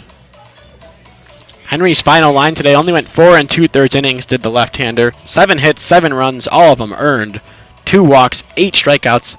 Also hit a batter and had a wild pitch in there throughout the 24 batters that he faced. But it will be Benjamin Kaiser coming in. The first batter he'll face is the catcher Ryan Feynman. See how long Kaiser can go in this ball game today. And regarding his outing against Michigan State on Tuesday, Kaiser actually got the win, went 2 1/3 innings, 2 hits, didn't give up a run, no walks, 4 strikeouts amongst the 10 batters that he faced. Also didn't give up a flyout in that game either. Not normally something you look at, but 3 ground outs in that ball game. Well, if he's inducing ground balls, probably a good fit for this Indiana lineup with, well, hasn't gone so well giving up the fly balls. Doesn't normally end up too well when you're giving up fly balls against the Hoosiers. Yeah, at this point, it's probably better to trust Michigan's infield defense than it is to trust the walls of your stadium to be wide enough. Ryan Feynman steps in 0 for 2 on the day. First pitch from Kaiser, fastball at the belt for strike 1. Feynman struck out back in the second inning, flew out in the fourth. Out to right field. That was one of a couple that were all the way to the wall, and Jordan Brewer had to chase that one down. 0-1 pitch, foul off into the parking lot over off to our right. The count's now 0-2. Kaiser starting off, throwing a couple of heaters to Feynman, and getting a couple of strikes. 2 outs here, top of the 5th. Indiana leads 7-2 over Michigan thanks to a couple of 2-run shots this inning. 0-2 pitch to this at-bat, breaking ball, misses outside, counts 1-2. Kaiser can start off his afternoon with a strikeout, or really any out at this point. No, Michigan definitely not in a situation to be choosy about that, but be absolutely massive. Kaiser comes set, 1-2 pitch. Breaking ball just missed, I think off the plate away with that one. Maybe low. The count is now 2-2. No appeal down to first base this time. No need to. Didn't really come close to check swinging. It was just rather not that one caught the zone. Now coming set, 2-2 pitch. This one is lined towards right field. Jordan Brewer ranging over near the gap and making the grab for out number 3. So that will go down as a 1 batter, 1 out for Kaiser coming into this ball game. But not before Indiana strikes with a couple big 2-run home runs. They score 4 that inning on just 3 hits. No errors. They leave no one on base. But going into the bottom of the 5th, we are halfway home here at Ray Fisher Stadium. The score, Indiana 7, Michigan 2. You're listening to the official student radio broadcast for Michigan baseball here on WCBN Sports. I'm Austin Falco alongside Nick Hornberg, bringing you all the action for today's second game of this 3-game series. Yesterday it was myself and Alex Shee. We'll have that same combination for you to conclude the series tomorrow. Same start time as today, 2 o'clock p.m. Eastern Time. Michigan certainly looking to win at least 1, if not 2 games in this series and maintain control in the Big Ten race. Should they be able to get 1 out of 3, they will have a 1.5 game lead going into next weekend. If they're able to win in a comeback fashion today and then take tomorrow as well, they'll be 2.5 games ahead and are safe barring a sweep against Nebraska. Meanwhile, Indiana, if they can finish off this sweep here, finish off today's ball game, and win tomorrow, they will be the ones in control of first place in the Big Ten by a half a game. Right now, the Big Ten standings going down the list. Starting off at the top, obviously, is the Michigan Wolverines. Game and a half back right now is Indiana. Iowa's a team to watch out for. They're 2.5 back, but really surging here at the end of the season, making their way into the polls, or the highest-ranked Big Ten team in a few of the national polls. They're also tied with Nebraska, who's 2.5 back. Nebraska can't really make up ground outside of Michigan losses this weekend. They're playing a out-of-conference series this weekend at Arizona State.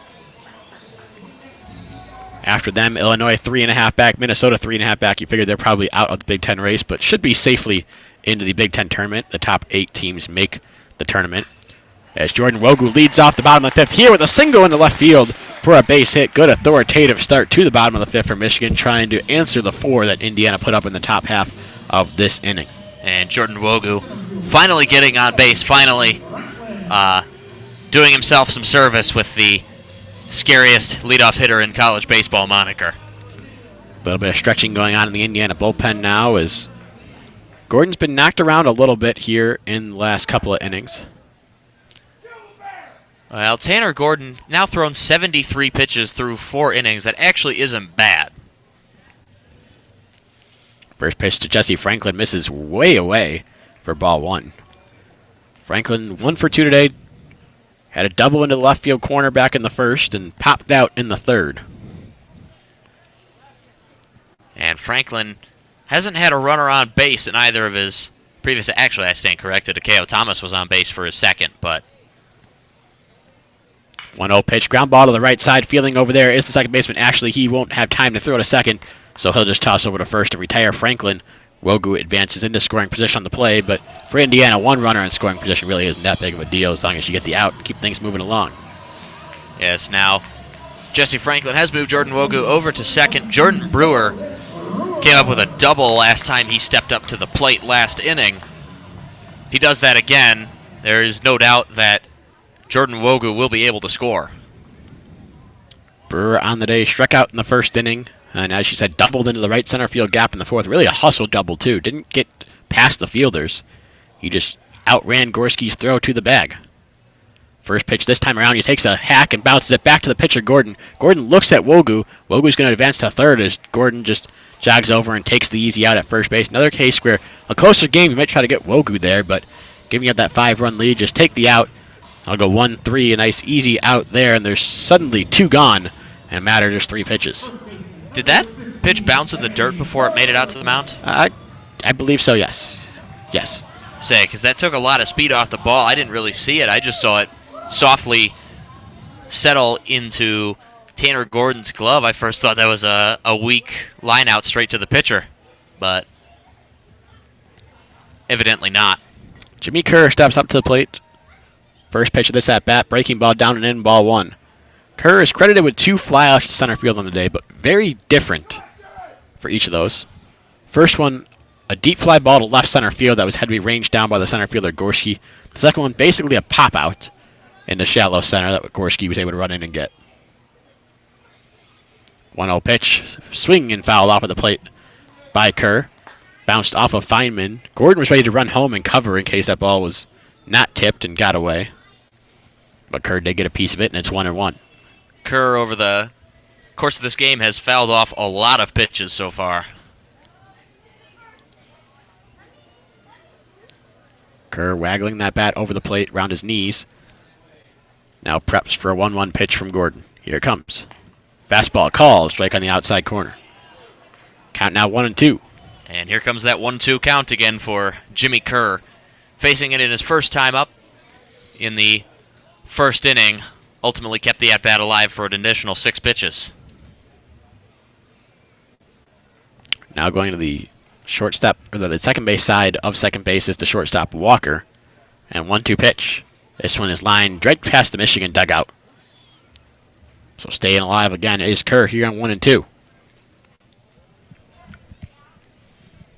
mentioned that long at bat in the first 9 pitches before that deep fly out. Might have helped Kerr get a good look at Gordon in that at-bat. We'll see if he can replicate something along those lines this time around. 1-2 pitch on the way. Again, this is a ground ball towards second base. It should be fielded easily by Ashley. He throws to first to get a hustling Kerr by about a step and a half for out number 3. So Michigan no runs on 1 hit. Leadoff runner is stranded at third base. No errors for Indiana. Michigan strands 1. After 5 innings of play, Indiana leads Michigan by a commanding 7-2 lead. Here on the official student radio broadcast for Michigan Baseball, you're listening to WCBN Sports. Well, situation Michigan's in right now wouldn't surprise me at all to see Michigan's hitters suddenly getting a lot more aggressive, which generally means quicker at-bats and, unfortunately, quicker outs as well. And something you can see, it's been about an hour 50 minutes to make it through 5 full innings. You could very well see the last 4 innings of this game end rather quickly. Yeah, given the way Indiana bullpen came into the game yesterday, Gabe Bierman, who really wasn't even looked at as being a factor in this series or in the game yesterday, came in and just absolutely dominated the last 3 innings of that one. We'll see if Indiana can have similar success throughout the end of today's ball game. For Michigan, they're just looking to keep Indiana at 7 at this point. Just want to give yourself a chance at some point in this ball game to make a comeback. And it's up to Ben Kaiser to do so. He gets the 8, 9, and 1 hitters in this Indiana lineup. Grant Richardson, Justin Walker, and Drew Ashley due up. And it's really frustrating and unfortunate to see Tommy Henry being one of the best starters in baseball in college baseball for much of the season, and really fell to him to put in a stopper's performance, and at the exact wrong time, he was not able to do it. He struggled a bit over the last half of the season, has Tommy Henry. That's the reason he's been somewhat demoted to the Saturday starter. At the same time, Kyle Kaufman's been so good that he had to earn that Friday starter moniker, so really a two-way street there. Kaiser comes in. First batter he faces here in this inning is Grant Richardson. He plucks him right on the elbow. First pitch, hit by pitch here in the 6th. Indiana gets the leadoff runner on again. They've done it twice today. The first time coming in the 3rd when they scored 3 runs. And it'll be Justin Walker coming to the plate, the man who did get on base to start that 3rd inning.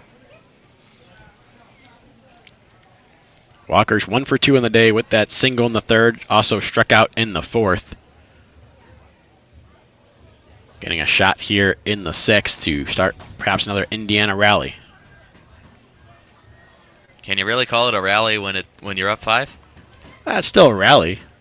Put together some things. You rally together, make something happen.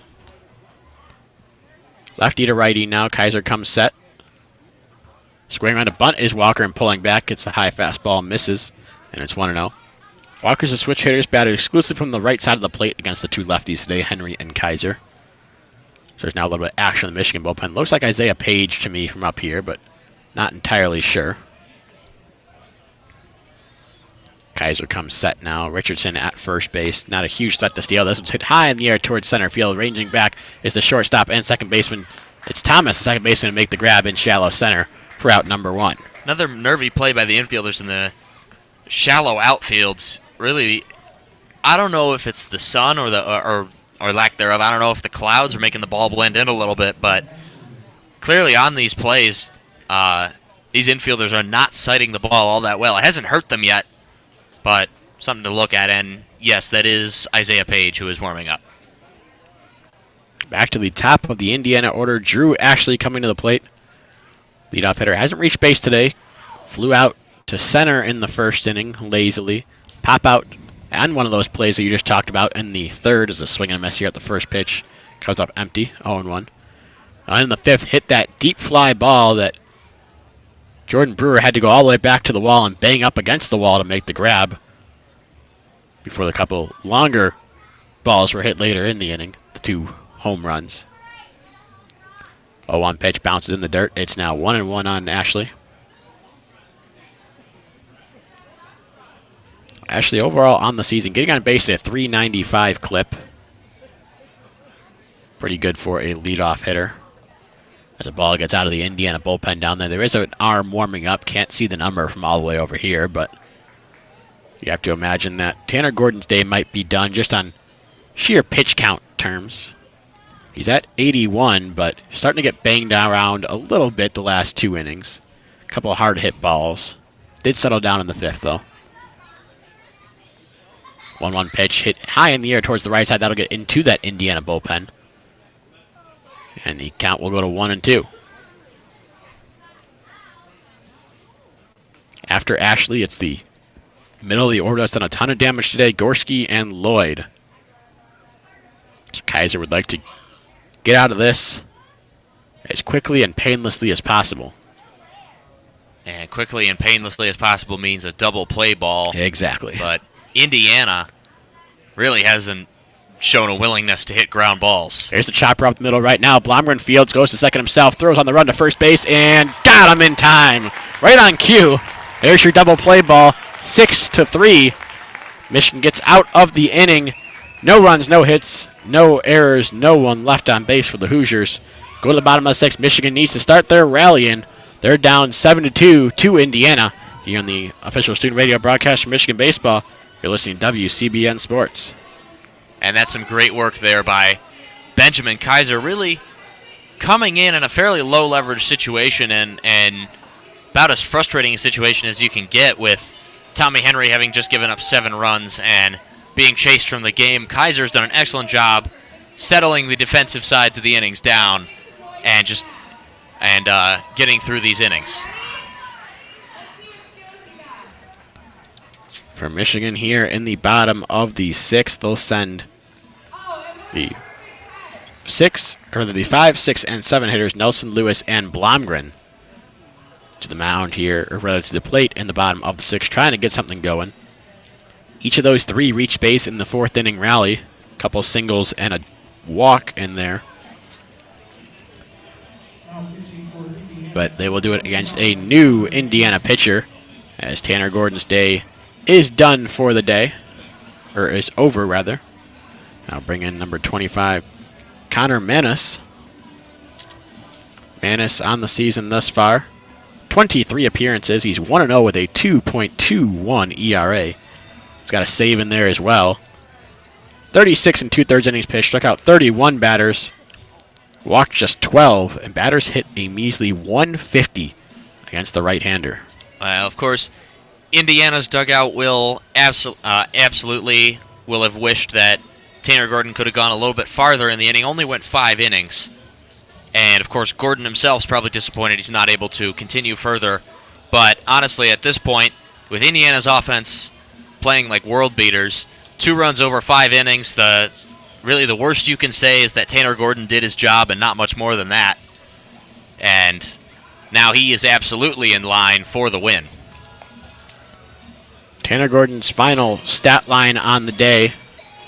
He went a even 5 innings, actually qualifies for the win. Gave up 6 hits, just 2 runs. Both of them were earned. Walked 1, struck out 4. Didn't hit a batter, no balks, no wild pitches. Faced 22 batters overall. Great day for Tanner Gordon on the mound for Indiana. As you mentioned, it kind of helps that he doesn't have to go long because of the outing yesterday of Paulie Milto and Bierman coming in out of the bullpen, who wasn't necessarily one of their big players. Sophomore right-hander Manis fires a first pitch to Blake Nelson that is grounded through the left side for a base hit. Leadoff single here in the 6th. That's Nelson's 2nd hit of the day. And Michigan just trying to scrape together some hits, put a couple more runs on the scoreboard, and make it interesting late in this ballgame. So the relatively unheard of Gabe Bierman comes in yesterday and just fans 8 Michigan batters. And then Connor Manis, who is very good on the season. Not saying Bierman's bad, but nobody had ever really considered him to be much, and he was fantastic last night, but Manis immediately then giving up a leadoff single. He is one of the key arms of this Indiana bullpen. Transfer from the U down in Miami, Florida. Miles Lewis takes the first pitch high, rather on the upper part of that strike zone. The count is 0-1. I don't mean to disrespect Indiana, but and I certainly like it up here, and you do as well. But if you're in Miami, Florida, and you don't play a sport that's played during hurricane season, why are you coming up here? 0-1 pitch foul off the mask of Feynman. The count's 0-2. That's a good point, though. I don't know, going from Miami, Florida seems like a bit of a downgrade, but I mean, he's really made a name for himself as the sophomore Manis. Manis originally from Munster, Indiana, so it makes a little bit more sense coming back home.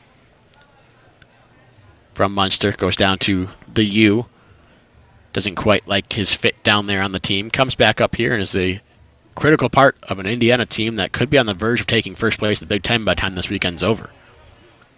As Miles Lewis takes a breaking ball down for ball one. Nice stop by Feynman, bounces it out in front of the plate. And the count is 1 ball and 2 strikes on the Wolverine left fielder. Lewis 1 for 2 on the day today. Ground out in the second. That one was to shortstop, and then he singled in the fourth. He takes a pitch low and away on this 1-2 offering. The count is even up at 2 balls and 2 strikes. And really, here more than anything, it's easy when you're behind by 5 runs to get really aggressive, but either way, you're just going to hit your way into a very quick ending of this game. Really, more than anything, if you're Eric Packett, you just have to reinforce your hitters, be patient, let the game come to you, and see if you can make something happen. Coming set 2 pitch. Swing and a miss. Good breaking ball there from Manis. Sets down Lewis on strikes. His first strikeout of the day. Faking the throw down to the first was Feynman as Nelson retreated quickly. And now Jack Blomgren will come up to the plate. 1 out and 1 on here in the 6th. Blomgren 0 for 1 on the day with a pop out, but did reach base on a walk back in the 4th inning. Nelson hasn't really shown any indication of running. You mentioned earlier on 11 of 11 on stolen base attempts this season, should he decide to get himself into scoring position. First pitch to Blomgren, taken on the inside corner for strike 1. Blomgren lifting his hands, trying to make the plea to Michael Schultz. That ball was inside, but Schultz ringing up for strike 1. Blake Nelson really kind of flies under the radar regarding stolen bases, and even so you can see it in the disparity in the number of stolen base attempts, even though it looked like he took a bit of a jump there. Takeoff throw, just getting back in there after the ball missed, and it's 1-1. Going and looking at the old Miami baseball rosters, it looked like Connor Manis may not have even really arrived on campus, may have just committed, signed, and then changed his mind. 1-1 pitch to Blomgren now. Call. Strike 2 with the off speed. And there's some more dissent from the crowd. Not liking that one. Not liking that one, but honestly, at this point, that was a well-placed pitch. I don't know how much more I don't know what there is to say, especially considering that outside corner, pitchers on both sides have been getting that all game. Blomgren didn't like the call too much either. Looked back at the dugout for a long while afterwards. Now Manis comes set. 1-2 pitch. Breaking ball just misses low, and the count is 2-2. And on Manis, you're talking about that he spent the fall of 2016, so on the fall baseball roster of Miami before transferring in the spring back home to Indiana. So as you mentioned, barely arrived on campus, was there for basically a semester. Guess you can't really get too attached to Miami if you don't really spend a lot of time there. Particularly, fall semester is hurricane season, of course. 2-2 pitch, another breaking ball just missed low and away, and now the count is full on Blomgren, 3-2.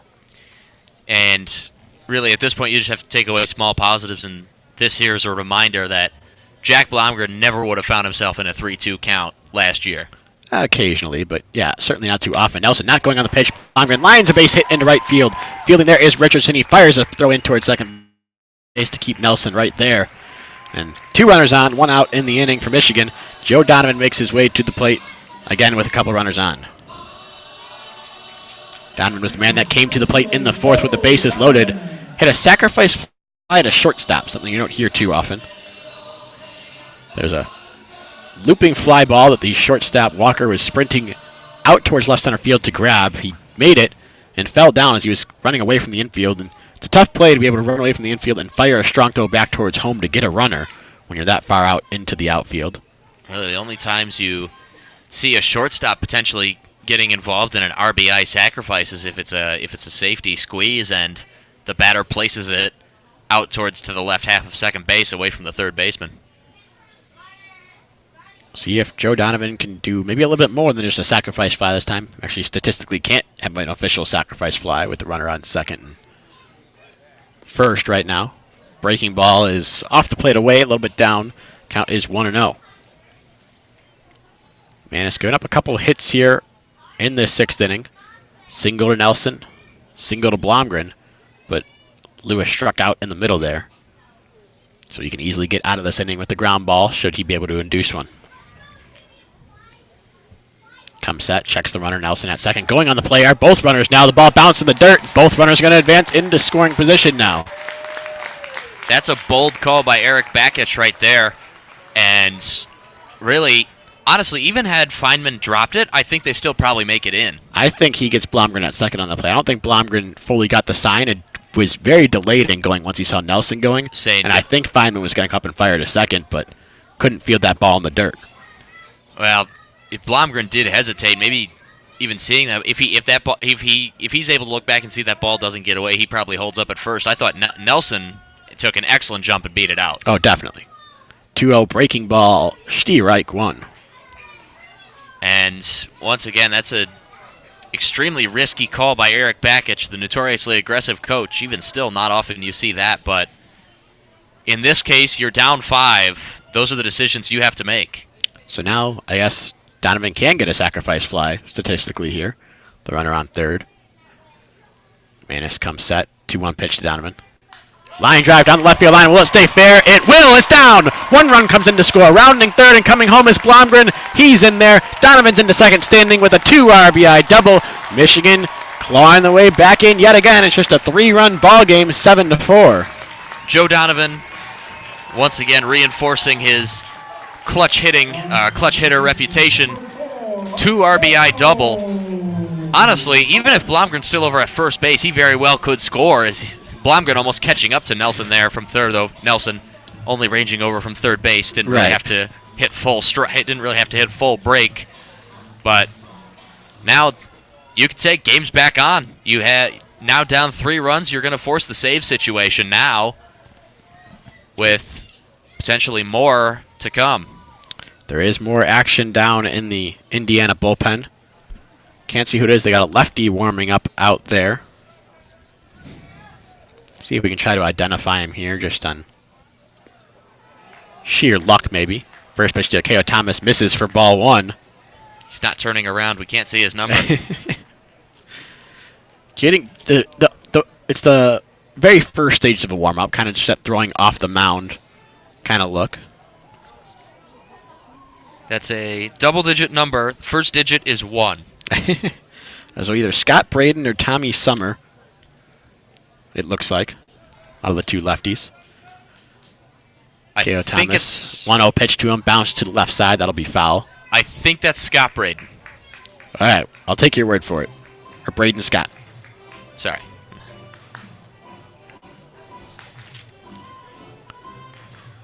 I can't tell, so I'll rely on you for that one. It's either an 18 or a 19, and that's a long ways away to figure out the difference between those, for me at least. But more pressing matters at the plate here. K.O. Thomas, 1 out, runner in scoring position. He's got a 1-1 count. Pitch to him. Misses low and away, ball 2. We talk about how good Connor Manis has been this season coming in to this inning. He's given up 3 hits and 2 runs already in just the first 4 batters he's faced, and is responsible for another runner out there in scoring position right now. We've jinxed him with the Miami talk. That's what we need to talk more about it. Maybe he'll be longing to go back to the warmth, especially on a cool day here in Ann Arbor. 2-1 pitch. Misses low and away again. It's 3-1. We'll just assume that's what he's thinking about when Feynman's giving him the signals in his head. Instead of thinking about what pitch to throw and where to place it, probably thinking to himself, it's awfully warm in Miami right now. Got to talk a little bit louder about it, perhaps. I feel like that would disturb the people in the box in front of us. Just a little bit. Perhaps make some fans mad that we're talking about Miami while they're sitting here in the 50-degree weather. 3-1 pitch to Thomas. Hit high in the air, the right side of the infield. First baseman Bradley being called off by Ashley, the second baseman. Ashley makes the grab with his heels right on what would be the outfield grass for out number 2. All right, now Jordan Wogu, allegedly the most dangerous leadoff hitter in college baseball. Scariest leadoff hitter. Scariest, sorry. Now an opportunity now to prove that. Got a runner in scoring position, 2 outs, trying to get a foothold regain a foothold in this game. If he does what he did last at bat, should score a run. It was a line drive to left field, and left field they're done him playing way way back there. Very deep in left field right now. Wouldn't have a chance at Donovan. With 2 outs, Donovan running on the hit. But Wogu 1 for 3 on the day. Strikeout. A little tapper to first. And then that hard single in the 5th. Donovan's been lined up inside in left field all game long. They've really exploited him a fair bit down that left field line. Even Jesse Franklin's first double, if Dunham's probably lined up at the corner, that's a flyout. Yeah, they are playing Michigan very much to go the other way right now. Wind blowing out to left center field right now as well. So I get the deep aspect of playing out there. But again, as you said, very much towards center field. 1-0 pitch to Wogu. Breaking ball, strike 1. That's kind of been the go-to pitch here for Manis in tough situations. Going with that big breaking ball, he's been able to get it over for strikes. It's tied up in this count, 1-1 now. It's Joe Donovan out there at second base. Had a 2 RBI double in this inning to make it a 3-run ball game. Should Wogu keep the inning going? And Jesse Franklin on deck. 1-1 pitch. Misses high with a fastball. It's 2-1. That's kind of what it comes down to now. Manis not locating his fastball. That breaking ball is good, but he just can't quite find the zone with that heater. Looking a little bit, it's the same reason that Tommy Henry struggled, though. Tommy Henry really struggled controlling all of his pitches today, but that fastball, that should be the easiest pitch to control, and if you can't control that, you're going to have a lot of problems. 2-1 pitch to Wogu. Line drive down the left field line, just foul. Even up at 2-2, but Wogu was a couple of feet away from putting one in the corner, making this a 2-run ball game. Hey, if that's just a little bit over to the right, that is an RBI double at least. With Wogu's speed, yeah, you never know. Can have a little trouble in the corner, especially with, as we said, Dunham playing well away from that line. Be tough to get a triple on it, but seen crazier things. Be a little less crazy if he were to pull it out to the right. Either way here, Manis now in a position to get out of the inning. 2 balls, 2 strikes, 2 outs. It's here to Wogu. Checks the runner on second. Here comes the pitch. Breaking ball through the right side. Past the diving Ashley into right center field. Donovan comes around to score. Wogu stops at first base. It's a 2-run ball game just like that. 7-5. RBI single Jordan Wogu. And Ashley's got to be kicking himself out there at second base. He lays out, makes that catch. He probably doesn't get Wogu at first base, but he at least holds Joe Donovan at third. This might be the end of the day here for Connor Manis, and yep, that is the indication down to the bullpen, bringing in the lefty to face the left-handed hitting Jesse Franklin. Manis's day, fair to say, less than ideal. His ERA is going to be a little bit higher now. As of right now, he's up at 289, and is responsible for Wogu over there at first base as well. He only lasts a total of 2/3 of an inning, gives up 4 hits. The book on him not officially closed in the run department, as we said. He is responsible for Wogu over there at first base. Didn't walk anybody, did strike out 1 batter. No hits, pitches, no balks, no wild pitches. But faced 6 batters, only retired 2 of them. And this is where you just get even more frustrated at Michigan's lack of quality pitching so far in this series, because you have to, at this point, you have to respect Michigan's hitters at this point, and they've put up 5 runs after falling down by, they've put up now 5 runs, including 3 after falling down by 5. Really have to admire the way the hitters have battled back into this game. And credit to you, Nick. You did call that. It was Braden Scott out there in the bullpen for Indiana. He comes into the ball game, the left-handed thrower, sophomore out of Jasonville, Indiana. Coming in for the 15th time this season. He's 1-0 with 3.86 ERA. Pitched 16 in the 3rd inning. Struck out 26 batters. Certainly a strikeout pitcher. Walked just 9. Batters hit 233 against him. But among those hits, out of the 14 of them, there's been 7 of them. Half of them have been extra base hits. Well, so tough to hit, but you can hit them hard when you do. Well, the bright side for him is that he only has to face 1 batter or he only has to get 1 out. The problem is that 1 out is Jesse Franklin, who, while still only hitting 250, is very disciplined hitter and already has 1 extra base hit early on in this game. Yeah, the second pitcher of the inning here for Indiana, Jesse Franklin. Certainly one of a few guys you'd want in this Michigan lineup if you're the Wolverines to coming up to the plate in such a situation. And if you're Jesse Franklin, you want to be careful here. You don't want to really think about, oh, I can tie this ball game up with 1 swing. Really, the MO here is keep the inning going if I'm adequately assessing the situation. Exactly, and Now Jordan Wogu on first base. Braden Scott in a bit of a situation. One theory I once heard posited to me is that one of the most important stats to look at for a bullpen arm is how many inherited base runners come around to score while they're pitching. And of course, that's how you make some really good friends. That's how you make friends with your fellow pitchers on a baseball team, is if you are inheriting their base runners and you keep them. Pick-off throw chases Wogu back sliding. He's looking to keep Wogu from scoring here. Breaking ball, first pitch, misses low and away, 1-0. I said Franklin had a double back in the first inning down the left field line, but has since popped out and grounded out. Add that to his 4 strikeouts. He actually had been a rough weekend starting off here for Jesse Franklin. Justin Walker standing a little bit from second base. If Jordan Wogu jumps, he probably could make it. Ground ball to the right side, foul. And the count's 1-1. Franklin hit it hard, but hit it foul and on the ground. Less than ideal. Takes off the helmet now, pushes the hair back, ready for this 1-1 pitch. And this crowd has gone through a wave of emotions today, between being a little demoralized and quiet to getting right back in the ball game. Right now, it's a very tense feel at the Fish. Near the bottom of the 6th. 1-1 pitch, breaking ball, misses low and away again, 2-0, or rather 2-1. Franklin's seen that breaking ball well, and if he's seen that breaking ball well, you figure it's got to bode well for this at bat. One of the big advantages you have in a lefty-lefty matchup is that big breaking ball from a left-hander.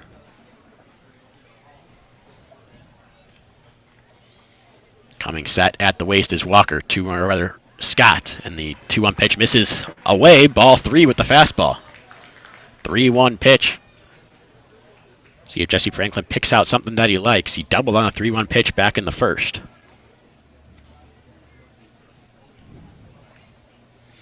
Takes the second, looks at his bat. Short lead from Wogu at first. Not going to risk being thrown out here and ending this potential rally. I guess it is a rally. 3 runs have scored. 3-1 pitch. Just on the outside corner. Steve Reich, too. Look, maybe a slider of some sort from Scott. Maybe a fastball. A little bit quicker than that big breaking ball.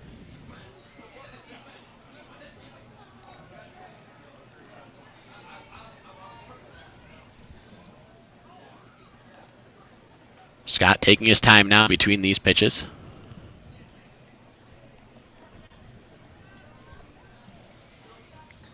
Looking in for the sign from Feynman. Now comes set at the belt. 3-2 pitch, 2 outs, going and fouling it off back behind the plate and into Yosh Ice Arena is Jesse Franklin. Count will remain 3-2. Missing the cars. They seem to be really good at doing that. Yeah, oh, all right. There we go.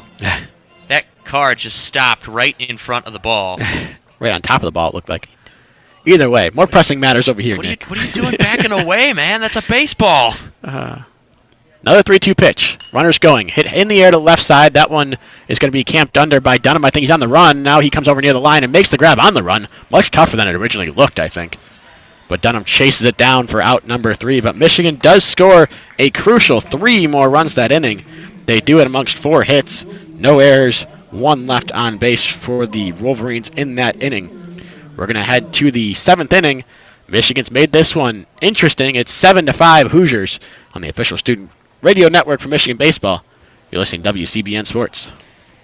And now here you stand if you're Michigan. You've got 3 innings to score 2 runs, and you have to prevent Indiana from scoring any more. Ben Kaiser so far has looked quite good coming out of the bullpen in relief of Tommy Henry. Just as well, the amount of the arms still remaining in the bullpen, Isaiah Page particularly, it's not unfair for Michigan fans to be confident in their bullpen's ability to hold Indiana at 7. And the batters so far have showed up when needed.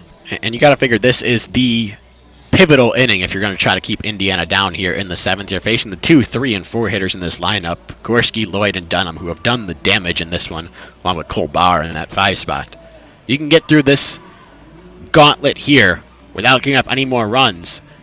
With the momentum you're swinging to your side with these couple of rallies here over the last 2 out of the last 3 innings, if you're Michigan, you feel like you've got a chance in this one.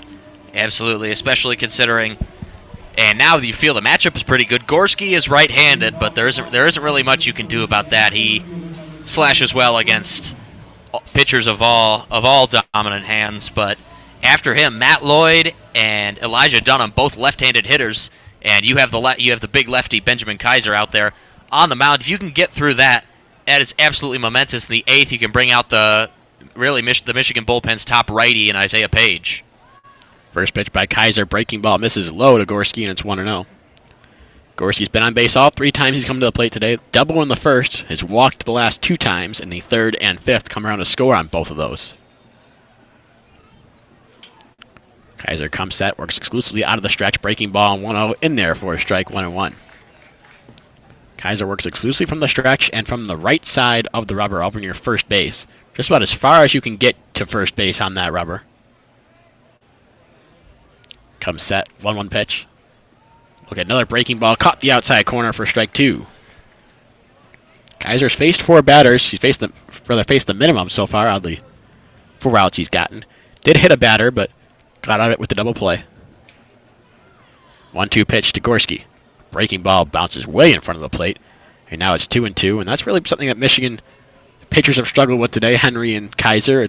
You get in these 1-2 counts, and Henry did a good job of striking out. He struck out 8 guys, but a lot of times those first pitches when you're trying to get someone to chase weren't even remotely close enough to really induce a chase.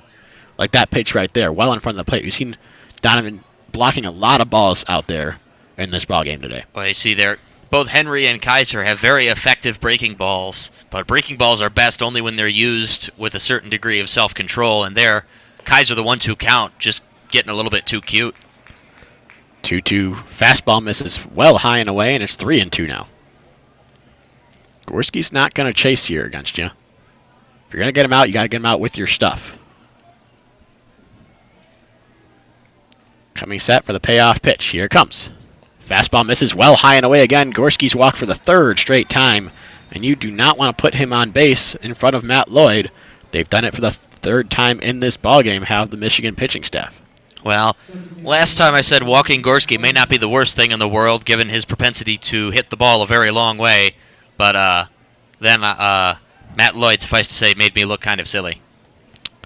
Matt Lloyd 2 for 3 in the ballgame today, 4 RBIs, including the opposite field home run in the 5th on the very first pitch he saw. After he struck out looking in the first, seems they made him angry. With the single, 2 runs scored in the 3rd, also scored on that single, and of course scored on the home run. First pitch to him, this time's a fastball, just misses high and in. Counts 1-0. Lloyd, the RBI leader in the Big Ten now. Taking his title back from Jordan Brewer. Taking it with authority. He's now ahead by 3. 1-0 pitch to him. On the outside corner for a strike. It's now 1-1. Kaiser, the redshirt junior, left-hander out of Portage, Michigan, stands up there 6'3", 215. And then at the plate, Matt Lloyd, his counterpart, also wearing number 14, 6'1", 195 out of Okotoks, Alberta, Canada. And a swing and a miss here, foul tip actually at the plate. Into the glove of Donovan, it's strike 2. Fun fact, Okotoks is where current Michigan hockey player Nick Blankenberg played at the junior level before coming to Ann Arbor. Plenty of connections here. We've had a couple Fishers, Indiana natives also in the Indiana lineup today. Home of Zach Irvin, former Michigan basketball player.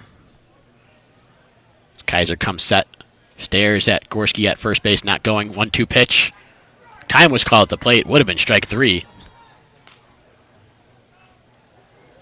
Kaiser there has to feel a little bit unlucky, as that was the perfect pitch for the situation. He was holding a while, trying to see if Gorski was going to feign a move at first base. Lloyd was able to call time right before Kaiser threw the ball. Now we'll get another 1-2 pitch. It's on its way. Breaking ball called. Strike 3. He freezes Lloyd with the breaking ball. Goes down on strikes, looking for the 2nd time today. That's Kaiser's first K of the day as well. And that'll bring up Elijah Dunham with 1 out and 1 on. And that breaking ball absolutely perfect. As starts high above the zone and then drops back in. That, if thrown correctly, that's almost as effective as a breaking ball that starts in the zone and drops out. And almost favors him that he missed so wildly with the 2 fastballs against Gorski in that last at-bat, because He figured Lloyd's going up there. He sees that pitch out of the hand. Maybe he thinks, oh, that's a high fastball. He doesn't have control of it right now. And just drops right into the zone. A high chopper over the head of Jimmy Kerr at first base. Gets down the right field line. Fielding is Brewer. He's going to have a shot at second base. The throw in there. One hop. It is not in time. Staying on the base just barely was Dunham. But a double there puts a couple runners in scoring position for Indiana, looking to answer Michigan's tallies just last frame. That's a brave move by Jordan Brewer out there, because if he misses that throw to second base, and that's a long throw, if he makes that throw all the way out there and misses, then Indiana puts the 8th and probably game-ending run on the board. You saw him yesterday in the first inning miss on a cutoff man and led to the very first Indiana run of the ball game. Didn't miss there, but now dangerous hitter Cole Barr stepping to the plate. Barr's got himself 3 RBIs on the day today. He has just worn out Michigan, and he's going to get intentionally walked here to load the bases up. And given how much damage he's done in this series, not the worst idea by any means. Now that as well, in loading the bases, you give yourself now 4 force-out opportunities, as opposed to when you just had runners on second and third, just 1. And just as well, if Scotty Bradley gets a hold of this ball and puts it out of the park, at this point with the deficit of 2, the difference between the deficit increasing by 3 and the deficit increasing by 4 is only so much. Right. Scotty Bradley also has the lefty-lefty advantage for Kaiser. Isaiah Page is still up there and throwing in the bullpen. Very likely to see him in the 8th inning. At some point soon, I'd guess. First pitch from Kaiser to Bradley, swung on foul, straight back to the screen. It's 0-1.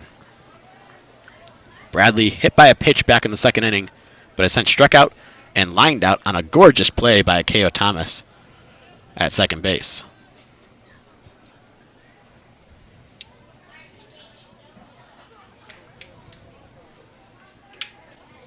Big moment here. Bases loaded, 1 out in the top of the 7th inning. A 1 pitch, breaking ball, misses low and away. Nice stop by Donovan there to keep it in front of him. The count is 1-1. And now Joe Donovan behind the plate becomes all the more important right now. If a ball gets past him, unless it's a fastball that bounces off the back of the backstop and just bounces straight back to Donovan, ball between his legs or just past him in general scores a run. Be careful with that breaking ball here in this at-bat. 1-1 pitch. Breaking ball hit high on the infield. Infield fly rule in effect as Kerr camps out underneath it and makes the grab for out number 2. Big second out of the inning. And now up steps Feynman, also 0 for 3 on the day. Kaiser, now really the way you look at it is, actually this is probably his last batter. If he gives up that run, Isaiah Page could very well come in. Actually, maybe wrong. Grant Richardson, who follows Feynman, is a left-handed batter. Feynman 0 for 3 on the ball game today, but has a couple hard hit balls. He struck out in the second, but flew out to the wall in the 4th. And then in the 5th, hit a sharp line drive that was chased down by Jordan Brewer in the right center field gap. First pitch from Kaiser here, breaking ball, strike 1. Did you just see that? I did not. Saw that over there at third base. Gorski breaks for home as Kaiser about to start his delivery, but ultimately instead opts to hold up and come back. I don't know if that was intended to get inside Benjamin Kaiser's head more than anything, but either way, it didn't ultimately amount to much. So 1-1 count now. As Gorski, first pitch of the at-bat, fake stealing home. He's not being held on by Nelson over there. Nelson's still playing back on the line.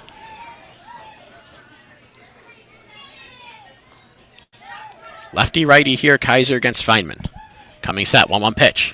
Fastball grounded up the middle. Will it get through it? Will in the center field. 1 run scores. Coming around to score now is Dunham as well. 2-run single by Feynman on a ground ball up the middle. This one might just be out of reach. It's 9-5.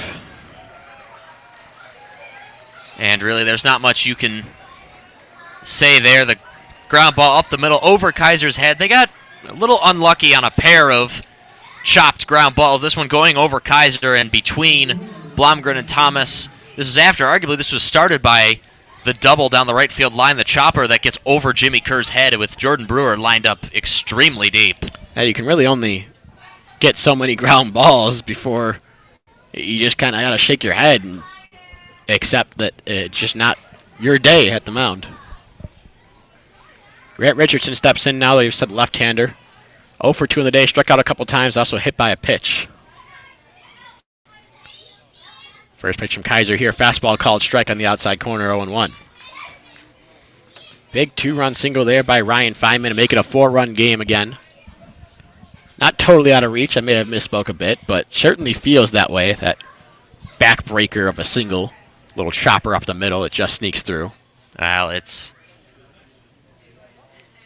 Eventually, at a point, it does take a toll on you when your hitters, after finding yourselves in the hole, your hitters storm back and then immediately afterwards concede a handful of runs, and then you do the exact same thing the next inning. You claw your way back into the game, and then Indiana just puts it further away from you.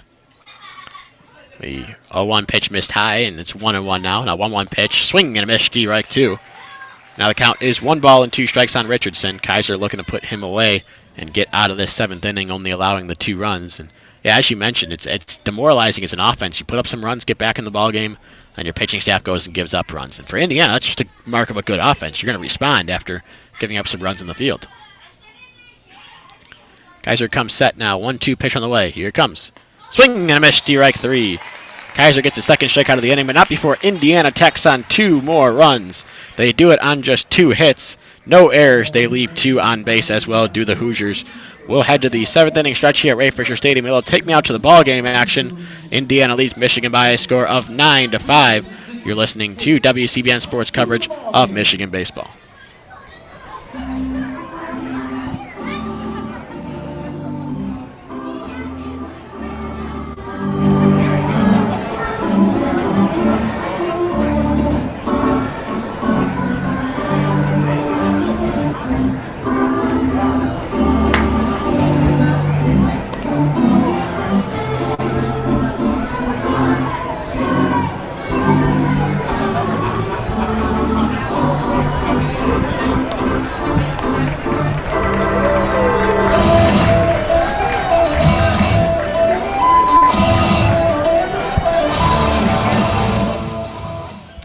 So we'll go to the bottom of the 7th here.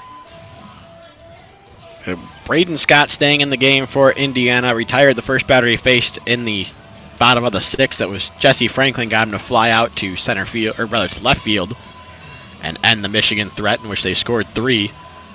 Michigan's going to look to score a few more here. I mean, ultimately the exchange out of the bottom of the 6th and top of the 7th was a one-run game for Michigan, but when it's a 4-run game, you can't really afford to just get one back at a time. Yeah, and now the lead 9-5. And really looking long-term, Indiana looks like a team that is worthy of winning the Big Ten. And Michigan, just so far, particularly on the pitching and defensive end, just isn't playing their age. This is a senior-heavy team with Akeo Thomas, Blake Nelson, Miles Lewis. Yep, Miles Lewis. Jimmy Kerr, Benjamin Kaiser, and Tommy Henry are both upperclassmen. They're not seniors, but it remains, and it's very frustrating as Michigan. This was a squad equipped to win the Big Ten title, and, you know, I don't want to sound too negative because they very well still can. Very much so. They still do hold the lead, and even after today, if they happen to lose this ballgame, they'll still be up by half a game over Indiana. Indeed. Going into tomorrow's ballgame with a chance to re-extend that lead. First pitch to Brewer was taken for a strike. Second one missed outside, 1-1. Indiana very much playing like a team of players who, more than anything, want their names put down in the record book. Scott against Jordan Brewer now. Lefty against righty. Brewer is 1 for 3 on the day. Strikeout, double, and a run scored. And then a ground out. He check swings and gets it right off the end of the bat, fouls it off, and the count is 1-2.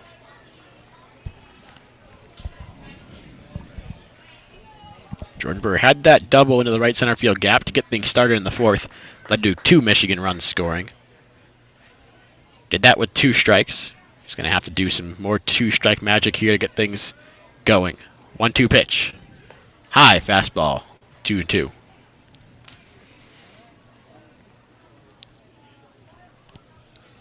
Overall on the series for Jordan Brewer, reached base 2 times out of what is now 7 times at the plate. And he swings and misses, make it 8 times at the plate at strike 3. His second strikeout of the day. First strikeout of the day for Braden Scott. And that'll bring up Jimmy Kerr with no one on and 1 out. And once again, Jordan Brewer just getting a little bit too aggressive there. As now only 8 outs remaining. Things getting dim here for the Wolverines. You just got to try to jumpstart something if you're one of these guys in this middle of the lineup. Kerr check swings at the first pitch and goes around, strike 1. Don't think it would have mattered. I think it was a strike anyway, but certainly not an encouraging sign when you do that on the very first pitch of the at-bat.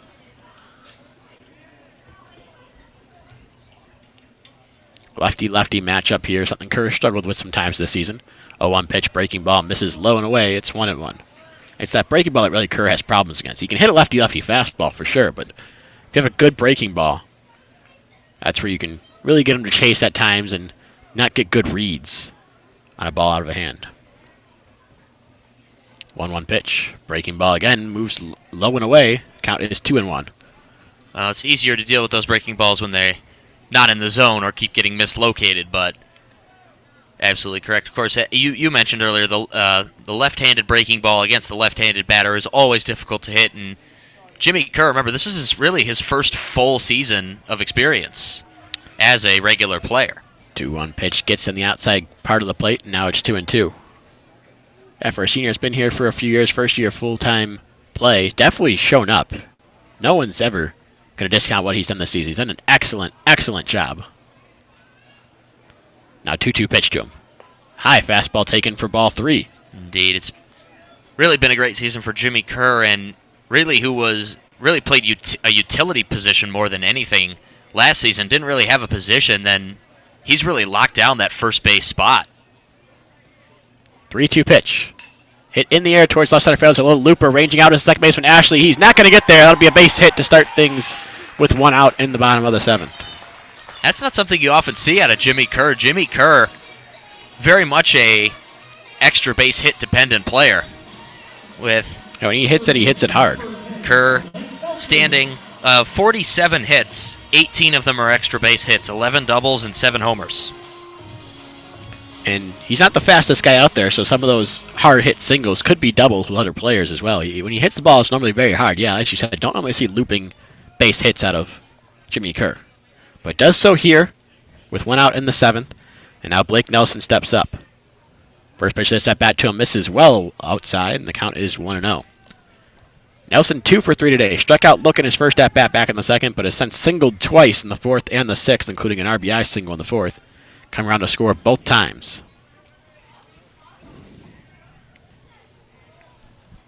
Coming set is Scott. Fires over to first to keep Kerr close. Don't think he really has to keep too big of an eye on Jimmy Kerr.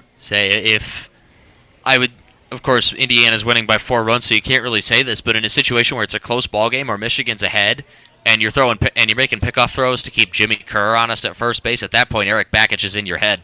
Swing and a miss from Blake Nelson here at the 1-0 pitch, comes up empty, and the 1-1 is the count.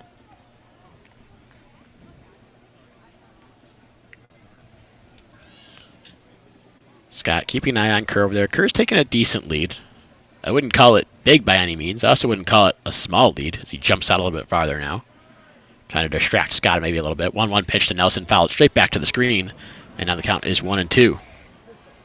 First time that Nelson is seeing Scott, as is everyone in this Michigan order until we get back to Jesse Franklin. Should Scott make it there, I doubt he gets around to that part of the order. There's a pitcher warming up in the bullpen for Indiana. That was Grant Sloan, one of their ace relievers. And looking at the numbers, Jimmy Kerr, 4 for 5 stolen bases on the season. Coming set is Scott. 1-2 pitch. Breaking ball, swing and a miss from Nelson. Or rather got a foul tip, but it was into the glove of Feynman. So that's strike 3. Second strikeout and 3 batters for Scott. And there's now 2 outs and a runner on first. Miles Lewis coming to the plate.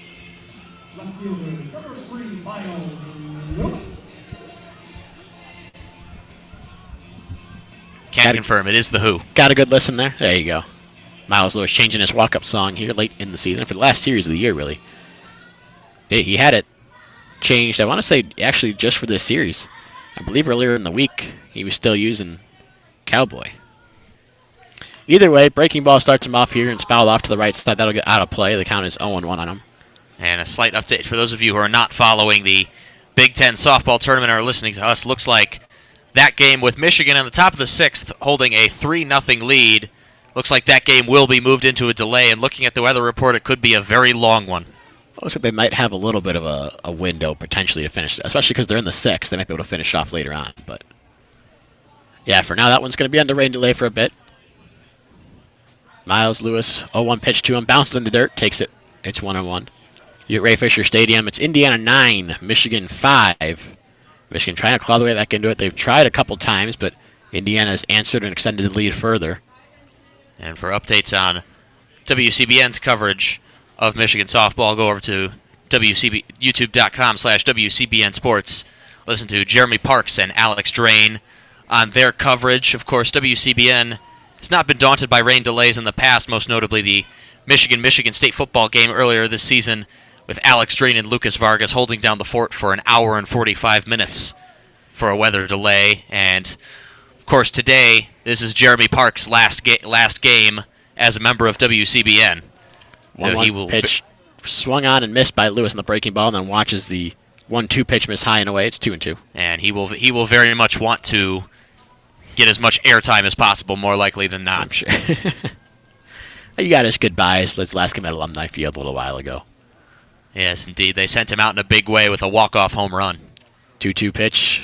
Just off the outside corner. It's 3-2 now on Lewis. Kerr will be going at first. And WCBN traveling to Bloomington for the Big Ten softball tournament. Also, we'll be traveling to Omaha for the Big Ten baseball tournament. Yours truly will be making the way out that way and covering the action there. Might be joined by Daniel Thompson for a few games, depending on what times Michigan ends up playing. 3-2 pitch, 2 outs, line drive into left field for a base hit. Kerr's rounding second. He's going to go to third. Will he be waved around? He is waved around, going home. The relay throw towards home plate is not in time. Jimmy Kerr scores all the way from first base on an RBI double from Miles Lewis. Michigan back within 3 again. It's 9-6. And again, some excellent character there by this Michigan offense, refusing to go away, and excellent clutch hitting by Miles Lewis. And Jimmy Kerr, good base running. Of course, 3-2, you're going to go. Jimmy Kerr not breaking stride once, and that was a closer play than I thought it was going to be. Yeah, certainly. I mean, the short wall in left field helps. That one's hit over towards right field. Probably doesn't even come close to being a play there. And might see Miles Lewis trying for a third. But that short wall over there in left field definitely made it a little bit easier for Dunham to get the ball into Walker, who made a real strong relay throw to home. Kerr sliding right past Feynman and getting his hand on the plate as he came across. I'll bring up Jack Blomgren with Lewis out there on second. Officially a save situation again. Of course, that predicates once again on Indiana staying down on their offensive half of the inning. Michigan trying to make the most of their last few outs. Down to 7 of them, but down 3. Blomgren 1 for 2 today. Pop-out walk single. He hits a high fly ball towards deep center field. Going back is Gorski near the track, near the wall. It's over his head and off the wall. 1 run comes in to score. Blomgren's going to be in second with an RBI double. Now it's just a 2-run game, 9-7. And I believe this is the 3rd or 4th time I've said it. Game on. You keep saying it, in the top half of the inning, it immediately goes back the other way. You're right. I need to stop that. And next up is Joe Donovan. We talk about clutch doubles. Joe Donovan had a clutch double in the 6th to make it once was a 3-run game, or rather a 2-run game.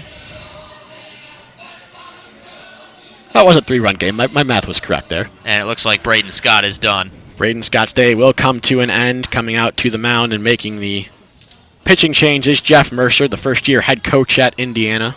Haven't really gotten into the Jeff Mercer stuff. Indiana and Michigan have had so many highlights these last couple days. Haven't had much time to talk about some exposition and some storyline and the head coaching position at all. Either way, it will be Grant Sloan coming into the ball game. Sloan, the right-handed sophomore for Indiana. one of their ace relievers. They use him a ton this season. 17 appearances, 2-2 with a 4.24 ERA. In 17 innings, struck out 20, walked just 7. Batters hit a measly 161 against him. But out of the 10 hits he's given up, 4 of them have been home runs, and 1 was a double as well. So, similar situation here. Hard to hit, but when you hit him, you can hit him hard. Just as well. It may seem like a treat. Pitcher comes in to face the bottom of the order, but bear in mind that 8-hitter is Joe Donovan, who, as we mentioned before, has delivered in these moments before, and he also has inherited a runner on second base. Grant Sloan, the grandson of Jerry Sloan, former head coach of the Chicago Bulls, Utah Jazz. And Grant's father played baseball at Indiana, part of their 1987 national championship team, an IU legacy, coming in trying to bring home a Big Ten championship, or at least put themselves in a good position to secure one here in the last couple weekends of the season. Jerry Sloan's name also in the rafters at the United Center in your hometown of Chicago that we were at for the Big Ten basketball tournament back in March. With good reason as well. Legendary coach there. I said Bulls and Jazz. Now, Joe Donovan stands in the batter's box, and Jack Blomgren standing on second has a lot of speed. If Donovan hits a single in the gap, hits a single through to the outfield, Jack Blomgren has a very good chance of scoring. Also running with 2 outs. That as well. As long as it's hit, there is the caveat that if it's hit in front of Blomgren, might have to hold up to avoid running into an out of some sort. You know, Blomgren's very adept at making that play in the hole and throwing to third and retiring guys himself. Doesn't want to be the victim of it. But Joe Donovan steps to the plate. We mentioned that clutch double just last inning in the 6th. Drove in 2 runs, made it a 3-run ball game at the time.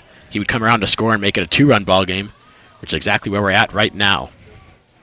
3 RBIs total on the day for Donovan. He's 1 for 2 officially. First pitch hit high in the air towards the right side, drifting off near foul territory, but the first baseman Bradley's going to have room, it looks like, near the wall, and makes a catch and stumbles as he makes the grab for out number 3. So 1 pitch, and Sloan gets out of the inning, but Michigan scores 2 more runs that time on 3 hits, no errors. They leave 1 man, and that man in scoring position. We are through 7 innings of play. It's a barn burner here at Ray Fisher Stadium. Indiana 9, Michigan 7. You're listening to WCBN Sports coverage of Michigan baseball. And now Isaiah Page coming out to pitch the 8th, which isn't wholly unexpected. And once again, excellent gutsy performance in the bottom of the 7th inning by Michigan's hitters. They've now scored runs in 3 of the last 4 innings. Certainly doing their part, up to the pitching staff now to keep Indiana down. That's been the biggest problem today, or rather all series for Michigan.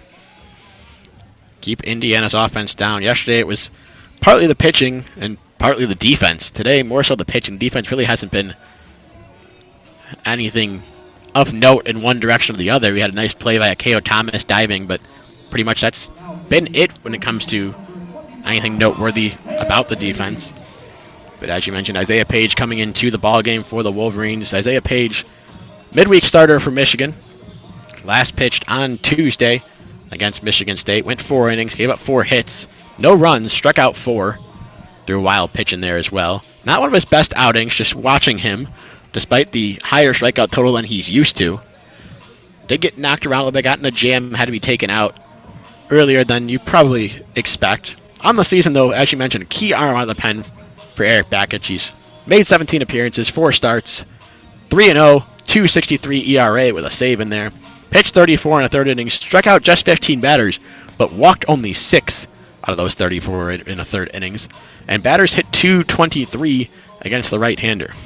And if you'd like to learn a little bit more about Isaiah Page, talk about coming back from an ACL injury last season that robbed him of his freshman season, now the redshirt freshman from Diamond Bar, California, you can go to youtube.com/WCBN Sports. Scroll back to November or December, I believe it was actually early December, when he sat down with Lucas Vargas and Adam Rich in our studio and talked about this current season and what his time at Michigan has been like. For Isaiah Page, he'll start off with the 9, 1, and 2 hitters in this Indiana order. Justin Walker, Drew Ashley, Matt Gorski. Walker today 1 for 3, singled back in the third, came around to score the first run of the ball game. Struck out in the fourth, popped out in the sixth. First pitch of this at bat, well outside and well short. Really slipped out of the hand of Isaiah Page there, and it's 1-0. Well, there's another bad omen after Tommy Henry falling off the mound in his first pitch of the game. That Page almost really falling off the mound there. Slipped out of his hand, looked awkward coming off the mound. Now he looks in, 1-0 pitch. This one's off the end of the bat towards the left side. That'll get fouled and out of play.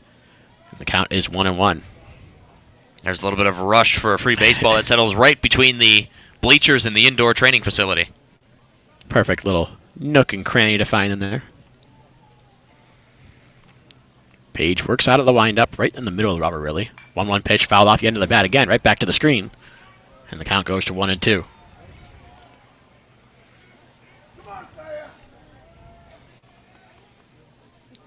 Walker, we said if there's a break in the Indiana lineup, this is it, but he's been good this series.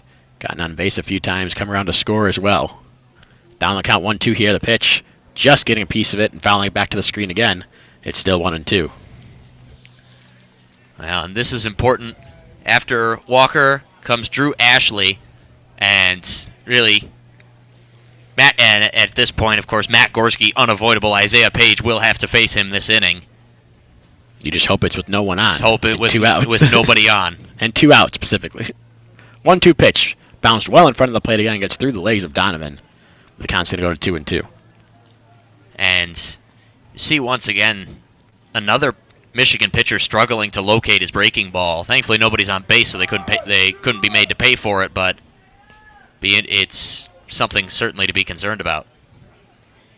He tried to throw it a couple times and spiked it way in front of the plate both times. 2-2 pitch. Tries it again and barely getting a piece of it is Walker way ahead of it and fouls it to the Indiana dugout. Rather the Indiana on deck circle where Drew Ashley grabs it. And Walker dropping to his knees may have felt the vibrations in that bat after getting it off the barrel. Count remains 2-2. Good at bat here from Justin Walker. Here it comes again. This is the easy chopper towards first base. Kerb makes the play on a couple hops and takes it to the bag himself for out number 1. Michigan got some bad ground ball luck last inning. That's why 2 runs scored. That time a little bit more fortunate. Actually, more likely Jimmy Kerr was in a better position. One of the Michigan bat boys running out almost grabbed the Indiana bat and brought it back to the dugout. I believe it's Coach Bakich's sons that help out over there. But he was all the way out towards the plate until someone told him, wait a second, that's not our bat. Don't grab that one. Got a nice little chuckle out of the crowd. We go back to the top of the inning now, or back to the top of the order. Drew Ashley, righty, first pitch, breaking ball called, strike 1. Now we're noting this was the first righty seen by Walker, who was a switch hitter. He was batting from the left side for the first time today when he grounded out. First time anybody in this lineup is going to see a righty. Wind up, 0-1 pitch to Ashley. Just misses low and away, and now it's 1-1. Indeed, two of Indiana's most dangerous hitters in Matt Lloyd and Elijah Dunham, both left-handed, so left-handed pitcher hypothetically played in Michigan's favor. Unfortunately for them, Matt Gorski exists, who is right-handed. 1-1 pitch. Chopped back behind the plate. It's 1-2 now. Ashley 0 for 4 today. Fly out, pop out, fly out, double play ball. He'd like to change his fortunes here, but he's down 1-2. Hasn't really scared any of the Indiana hitters thus far, though. They strike out a lot, but they also hit the ball hard. Gets a contact pitcher like Isaiah Page, something to watch out for. 1-2 pitch, call! Strike 3 on the breaking ball, outside corner. 2 outs here in the inning straight for Isaiah Page after he comes into the ball game, including that first strikeout of the day. And now Matt Gorski comes up. And really, that's just Indiana is playing just the way the game is headed now, with higher emphasis on home runs, more players willing to risk higher strikeout totals. So Matt Gorski, as opposed to Ashley before him, has been on base all 4 times he's been at the plate today, but he's only 1 for 1. First pitch of this at-bat's a breaking ball, misses down and away, 1-0. Doubled in the first, did not come around to score that time, but has walked the next 3 times he's been at the plate and come around to score each of those 3 times.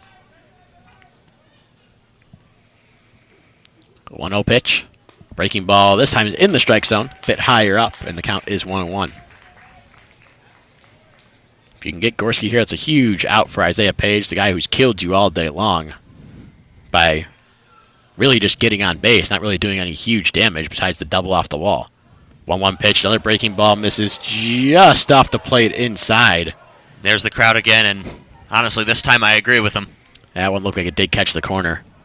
Donovan held it there, or Donovan almost didn't hold it there because he thought it was a strike. Just kind of took that one for granted for a second after he picked it up. Either way, 2-1 pitch on the way. This one's a rope towards short. Blomgren fields it on a hop, makes the throw to first base. It is in time by half a step for out number 3. 1-2-3 inning, first one of the day for Wolverine pitching, at least of the traditional sense. Kaiser had one with double play.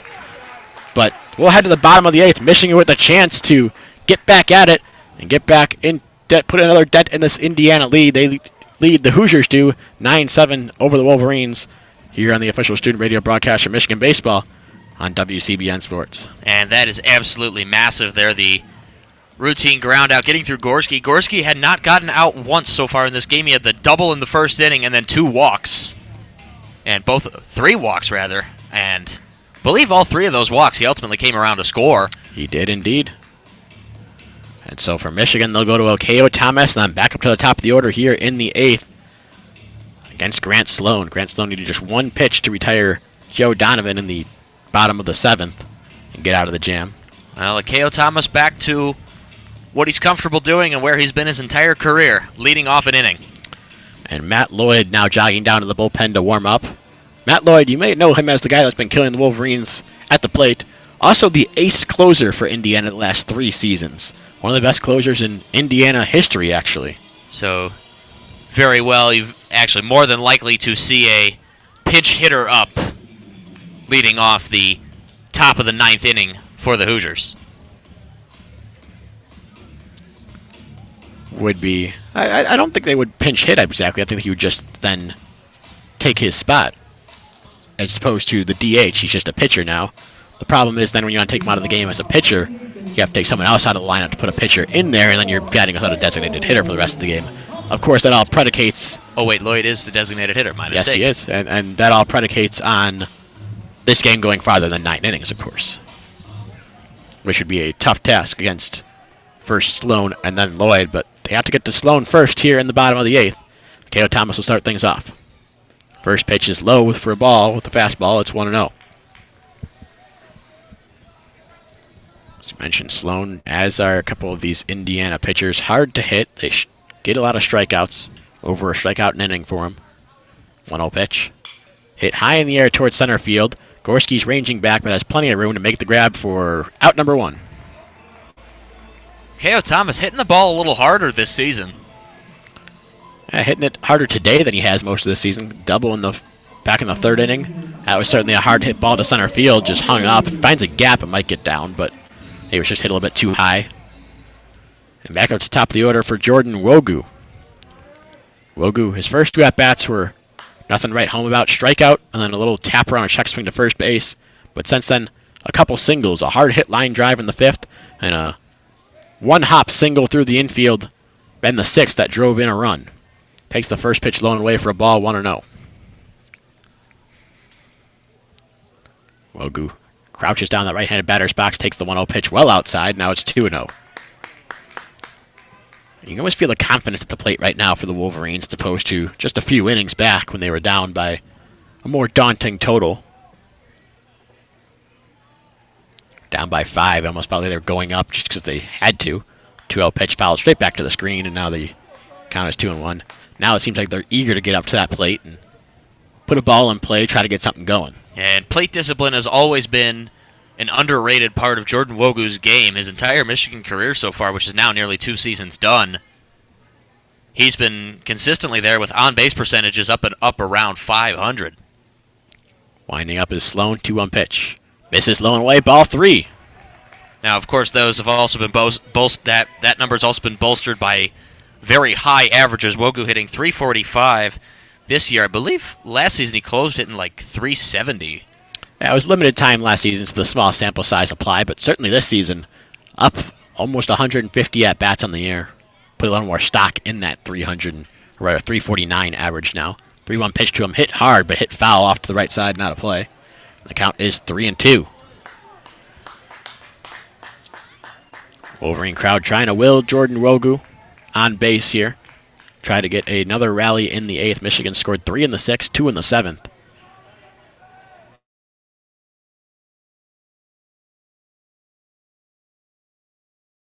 Now, this is a ground ball towards the left side. Backhanding on a couple hops is Walker. He throws to first. The one hop over there is in time to get him. Seeing how deep in the hole that got, I thought Wogu was absolutely going to beat it out, but an excellent throw by Walker. Even a one-hopper at that. Yeah, a brilliant throw, I have to say. Yeah, great play by Walker over there. I do think he got him by about that quarter of a step.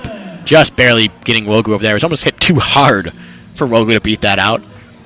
Just that two-hopper, Walker made a nice sliding grab. Had he gone with maybe a dive, would not have gotten up in time to make the throw, but that slide got to his feet quickly, made that throw on the one hop, and a nice scoop by Bradley over there on the long hop. There's now 2 outs in the inning. Jesse Franklin's at the plate. First pitch to him. Swing and a miss, strike 1 on the fastball. Well, they swung at that first pitch fastball, which you've been calling for about 36 hours now. Didn't do it too much yesterday. The Indiana pitching staff, as we said, strikes out a ton of guys. The way to attack them is really to hit the first good pitch they give you, or the first couple good pitches they give you, anything that you can really drive somewhere. Here's the 0-1 pitch, misses high and away for a ball, 1-1. Michigan's tendency, really since Eric Backridge has been here, especially over the last couple of years, has been patient hitting. Working counts, finding the perfect pitch, but you can't really do that against this Indiana roster. And they seem to get the ML more today than yesterday. It's a high fly ball towards right field. Not quite towards the track, but ranging over is Richardson into right center to make the grab easily for out number 3. 1-2-3 inning put together here by Sloan to answer Pages in the top half of the 8th. And he will head to the 9th inning. Indiana leads Michigan by a score of 9-7. You listen to the official student radio broadcast for Michigan baseball here on WCBN Sports. Austin Falco along with Nick Hornberg bring you the action in today's ballgame, the second of a pivotal 3-game series to determine who comes out on top of the Big Ten at the end of the weekend. And another Michigan softball update. Looks like after a weather delay, they are back in action over at the top of the 6th inning over at Indy Moore Field in Bloomington, Indiana. And the sound of Big and Rich means one thing here. That means Willie Weiss time. That's honestly a little bit surprising. Isaiah Page pitched a 1-2-3 8th rather confidently. And if you're Eric Backridge, I don't see any hurt in, and granted, Isaiah Page has also started games this season. He can go a fair distance. Surprised that he is not instead opting to save Willie Weiss for tomorrow. I'm going to be the devil's advocate here, actually, and go say that Willie Weiss, a good move in the situation because of the strikeout versus contact pitcher. Willie Weiss, much more adept at getting strikeouts than Isaiah Page. You're facing the middle of this Indiana order where if you're going to let them put the ball in play, they're going to hit it hard. Whereas if you get a guy that can really has put away stuff against Lloyd, Dunham, and Barr, that's where you want to go to him and try to avoid balls in play altogether. Said Willie Weiss, adept at the strikeouts. His numbers on the year, he's appeared in 18 games. 2-2 with a 2.73 ERA, 9 saves on the year for the Wolverines. 29 and 2/3 innings, struck out 36 batters. Has walked 17 though, so his control can get away from him a bit. Batters bat 186 against him, but 8 of his 19 hits he's given up have gone for extra bases, including 4 home runs. So the key for him is getting that strikeout stuff and locating it. We'll see if he can do that against the hardest part of this Indiana order to retire. And my counter to your devil's advocacy is that Willie Weiss, yes, has struggled with his command in the past. And at that point, I think at that point, once you get into the strikeout to contact debate, I think that's a little bit unnecessary. You just look at it and say, all right, Isaiah Page just is objectively a very good pitcher. Put him in there against that lineup, and just as well, I would argue that the platoon advantage of left-handed batter versus right-handed pitcher is more pronounced with strikeout pitchers. And just as well, at this point, Michigan probably is just going to have to rely tomorrow on Jeff Criswell going 7 and Walker Cleveland pitching 2. I think you'll see Weiss pitching back-to-back days. I don't think he didn't pitch during the midweek at all. It's been a while since he's seen some action. There's a swing and a miss here from Matt Lloyd. It's 0-1. Lloyd on the day Strikeout, 2 RBI single, 2-run homer, and then another strikeout. Each of those of the looking variety when it comes to the K's. 0-1 pitch again here from Weiss. This one's hit towards the right center field gap. Franklin's giving chase. He'll have plenty of room to make the grab easily for out number 1. All right, now Lloyd can go back to the bullpen and work on his pitching. That's exactly where he's going to go. He puts his helmet up, takes off his batting gloves, and I believe he's going to start jogging back out to that bullpen in just a matter of time. Elijah Dunham steps up to the plate now. Left-handed hitting left fielder. Did some serious damage with 3 doubles against the Wolverines yesterday. So far today, 2 strikeouts looking to start the day, and a single and a double, 2 runs scored. Swings here at the first pitch and fouls it off the end of the bat back to the screen. It's 0-1. A little bit ahead on the breaking ball there as we do see Lloyd now starting to jog out towards the bullpen.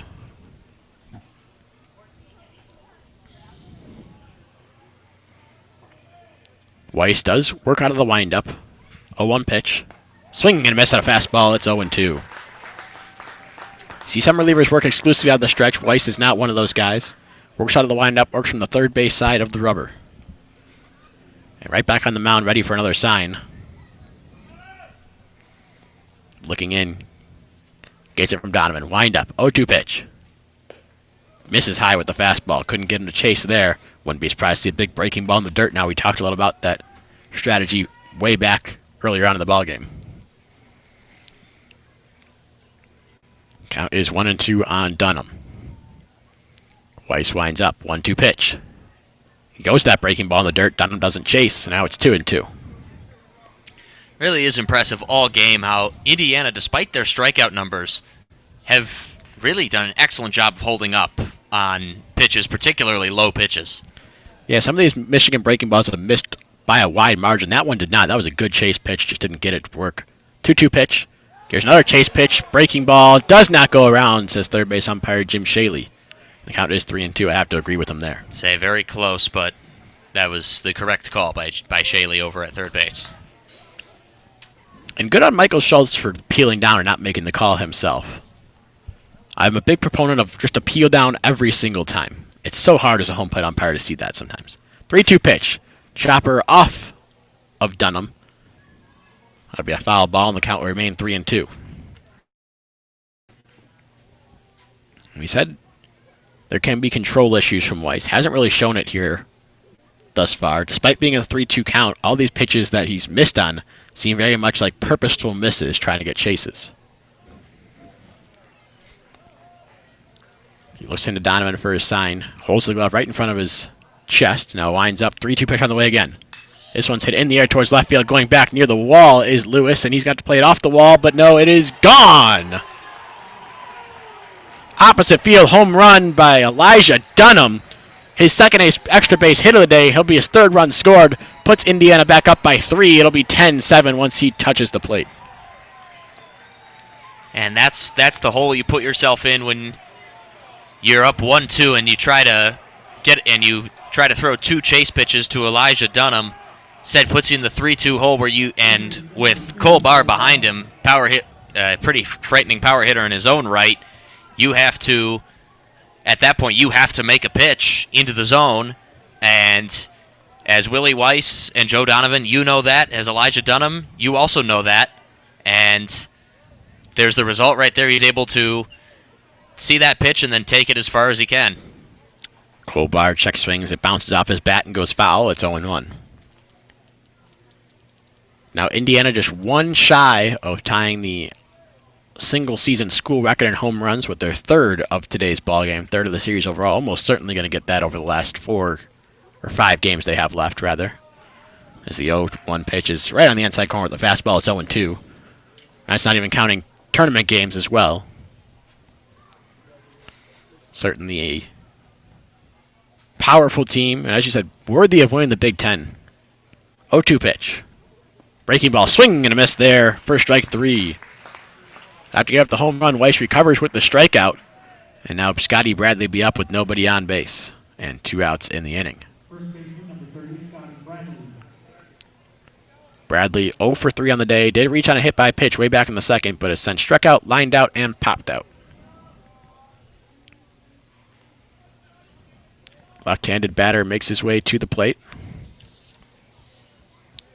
Out of Pennington, New Jersey, the junior stands up there 6'2", 221. As opposed to Willie Weiss's 6'3", 205 out of Portland, Oregon, the freshman on the mound. First pitch misses away for ball one.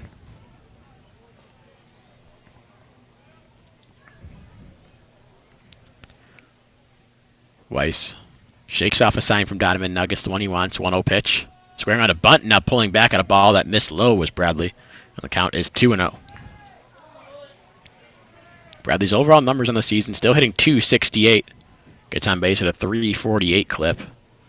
Seems like everybody on this Indiana order gets on base at a high percentage. 2-0 pitch. Ropes one towards center field. Jesse Franklin moves over a bit and then settles under it for out number 3. So a solo home run gives Indiana 1 run, 1 hit. No errors, no one left on. Headed to the bottom of the 9th inning. Michigan's got some work to do. It's a save situation for Indiana.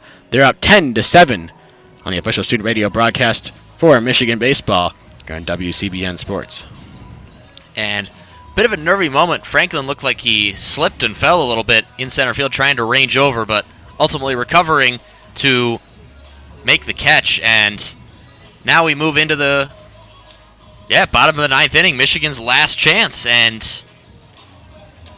a bit of an unfortunate occurrence. You see one or two people looks like they're leaving unless they're just going for a refreshment. Yeah, we see some people starting to head out now. Do you think maybe after the home run you head out? But if you're here now, you might as well stick around and see if the Michigan can work some magic.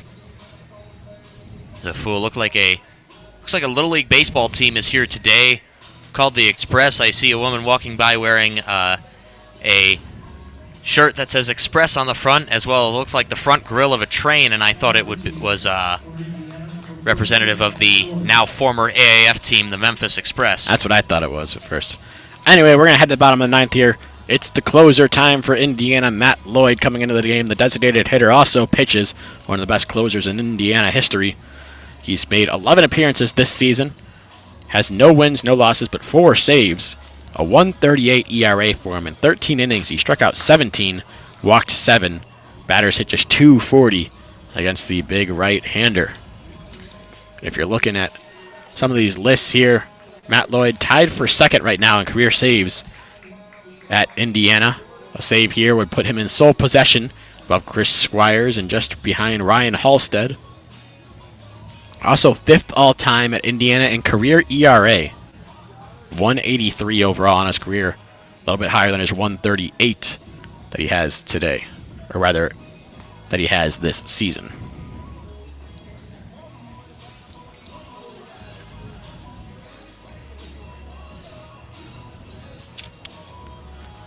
He will face, for the Wolverines, the 3, 4, and 5 hitters, Brewer, Kerr, and Nelson.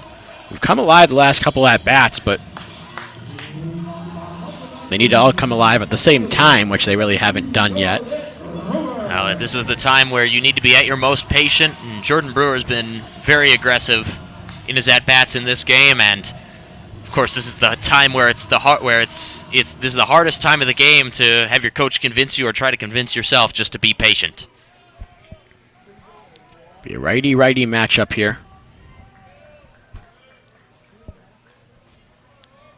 Coming set, and the first pitch to Brewer is roped through the left side for a base hit. Leadoff single on the very first pitch. So much for being patient there, Nick. There's a man on first, nobody out in the inning for Jimmy Kerr.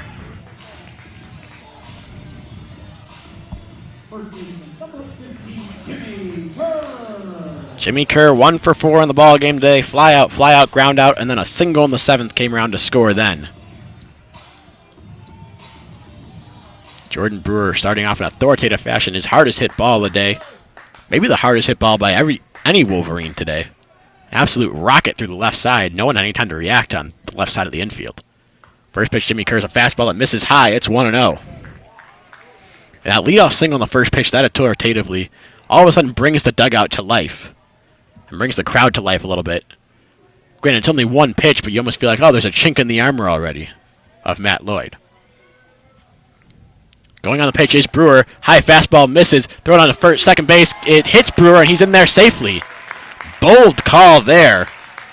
Very bold call by Eric Backage. It looked like the throw was on time and would have gotten him. It was just a little off target, and I believe that was Walker not able to make the play. But Jordan Brewer, now 19 stolen bases on the season. At a point, you just let him go. Yeah, he's now has sole possession of first in the Big Ten over Gorski out there in center field. Now a runner in scoring position for Jimmy Kerr. Maybe just trying to stay out of the double play might have been the logic there. I think Kerr is adept to roll over a ball against Lloyd. I don't have the numbers on what they're expecting, of course, but you never know. 2-0 count now on Jimmy Kerr after 2 fastballs missed. Lloyd checks Brewer at second base, and the third pitch misses low and away, ball 3. All right, looks like they've gotten into Matt Lloyd's head a little bit. He's wasted a pitch or two. I'm sure warming up, then coming in to hit, and then warming up again doesn't really help in terms of getting yourself ready for getting in a game, but I doubt it's the first time it's happened to him. Checks Brewer again, now does Lloyd, 3-0 pitch. Misses outside, ball 4. The tying run comes to the plate with nobody out here in the bottom of the 9th. And with the way this game has gone, honestly, this is probably the batter you want at the plate if you're Michigan. Blake Nelson, 2 for 4 today, 338 on the season. Really a revelation all season long. And really, honestly, to look at it all, Blake Nelson might be the most under-the-radar good hitter in the Big Ten this season. I mean, you and I up in the booth, we talk about Jordan Wogu, we talk about Jordan Brewer, we talk about Jesse Franklin, we talk about Jack Blomgren. We don't talk about Blake Nelson a lot. No, we don't. He definitely deserves his due. He's in the top 10 when it comes to batting average in the Big Ten. Certainly worth a mention on any scouting report. 2 for 2, I should mention 2 for 4 today, a couple of singles, couple runs scored, an RBI in there as well. And you hate to think worst case scenario, but he's also struck out twice, and if he's going to make an out, you want it to be a strikeout, probably not a ground ball. Lloyd comes set, checks Brewer again. First pitch to Nelson, misses low, ball 1.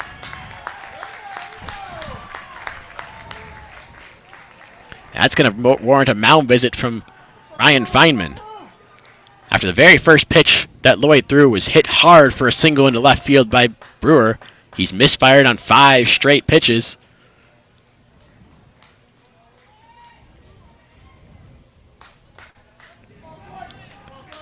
And he's in a little bit of trouble here, perhaps. Nelson steps out of the box now once Feynman gets back to the plate. Thinking maybe over the scouting report, what's he going to see here? Trying to keep this going. That's kind of the motto here when you're trying to rally. Keep it going, get on base, hand it over to the next guy. See if he's taken until he gets a strike, maybe, given what Lloyd's done. 1-0 pitch. Called, strike on the inside corner. It's 1-1. Really tough pitch to do anything with, right on the inside corner. Yeah, it's a fantastic pitch by Lloyd there. You go in on the inside half of the plate where Nelson isn't really able to get the big part of the bat on the ball, and if it's called too far inside for a ball, it's called too far inside for a ball. Either way, you're not giving up a game-tying home run. Coming set now is Lloyd. He works from the first base side of the rubber. A little bit closed stance on the mound. Checks Brewer a couple times. That 1-1 pitch. Misses low, ball 2. So he gets that strike after a long string of balls and immediately misses low again, but that was a little bit closer than he's missed with some of these that he's been misfiring.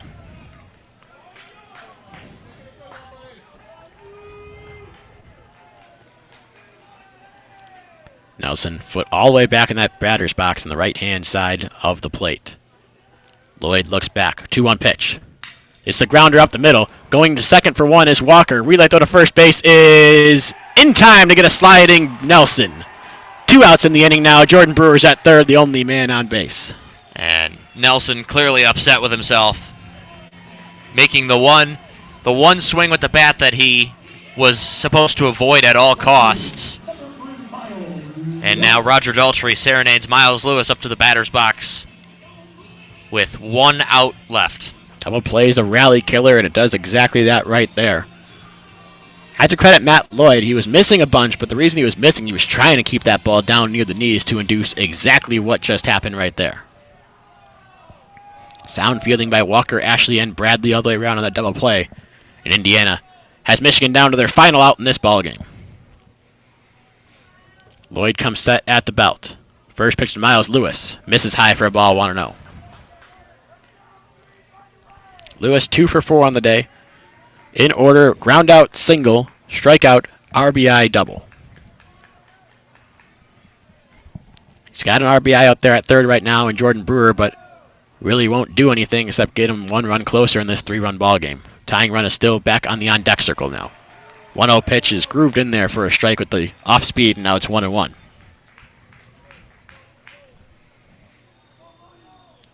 Lloyd shakes his shoulders out a bit. Now dangles his arm and looks into Feynman for a sign. He comes set right at the belt. And 1-1 pitch on the way to Lewis. Check swing. Did he go around? He did go around, says Sal. Giacomantonio over at first base. And the count goes to 1-2. That's very close. Very, very close. Looked like he went around from up here, I have to say. I think Lewis knew it too, the way he kind of half looked up, then realized it wasn't automatically called a strike, and then ultimately was by Giacomantonio. But now down to their final strike, the Michigan Wolverines. Matt Lloyd's ready. 1-2 pitch. Lined up the middle, and that'll get down for a base hit into center field. RBI single for Miles Lewis, and once again the tying run comes to the plate, but this time it's with 2 outs and a runner on first. Jack Blomgren represents the tying run right now. He makes his way to the plate, just trying to keep this inning alive, get on base, give yourself a chance to score.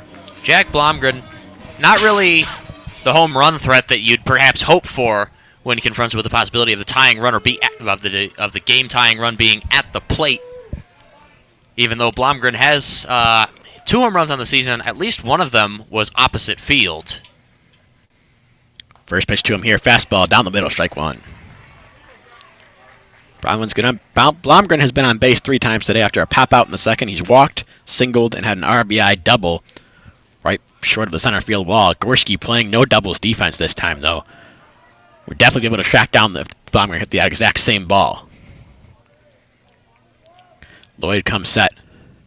0-1 pitch to Blomgren. Swing and a miss on a fastball. It's 0-2 now.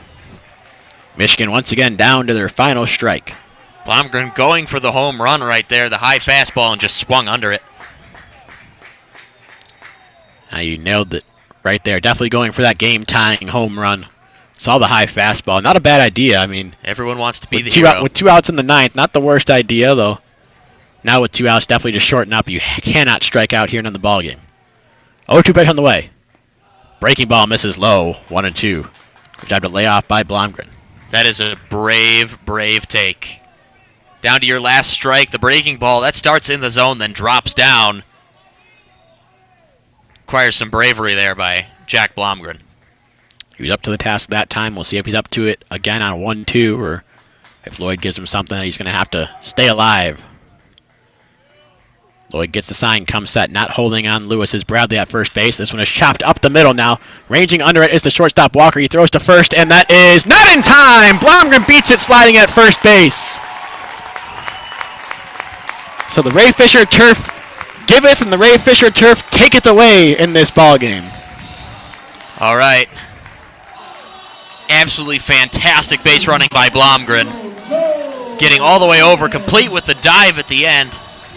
I don't know if have they conducted experiments? Don't they prove that not diving actually makes you get to the base quicker? It does. I don't know if they've done it on turf, but on dirt it definitely slows you down with the resistance factor. But Joe Donovan now comes up to the plate.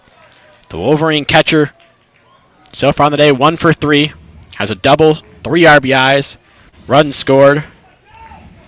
And we mentioned a couple weekends ago, hit a huge 3-run home run to win against Rutgers. If he were to uncork that thing again, it'd be the same story, a Michigan victory here. But they are down to their final out, a little bit harder this time around, the pressure even tougher than a tie game. He's got to deal with fastballs coming at his face at 90 miles an hour. That also is every game day. I don't think Joe Donovan feels pressure. Lloyd comes set.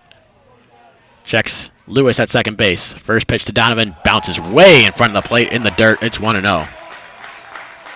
Tying run over at first base. Potential winning run at the plate. The caveat, you have another run at second that needs to come in as well. Lewis at second, Blomgren at first. Donovan at the plate. Matt Lloyd on the mound. 1-0 pitch to Donovan. Called, strike with a fastball right at the knees. It's 1-1, and the dugout not happy with that call at all. The way he looked at that pitch, Joe Donovan had absolutely no intention of swinging on that pitch. He had decided even before it, even before the signal. So we're evened up at 1-1. 2 outs here in the ninth. The pitch. Breaking ball misses low and away. Ball 2.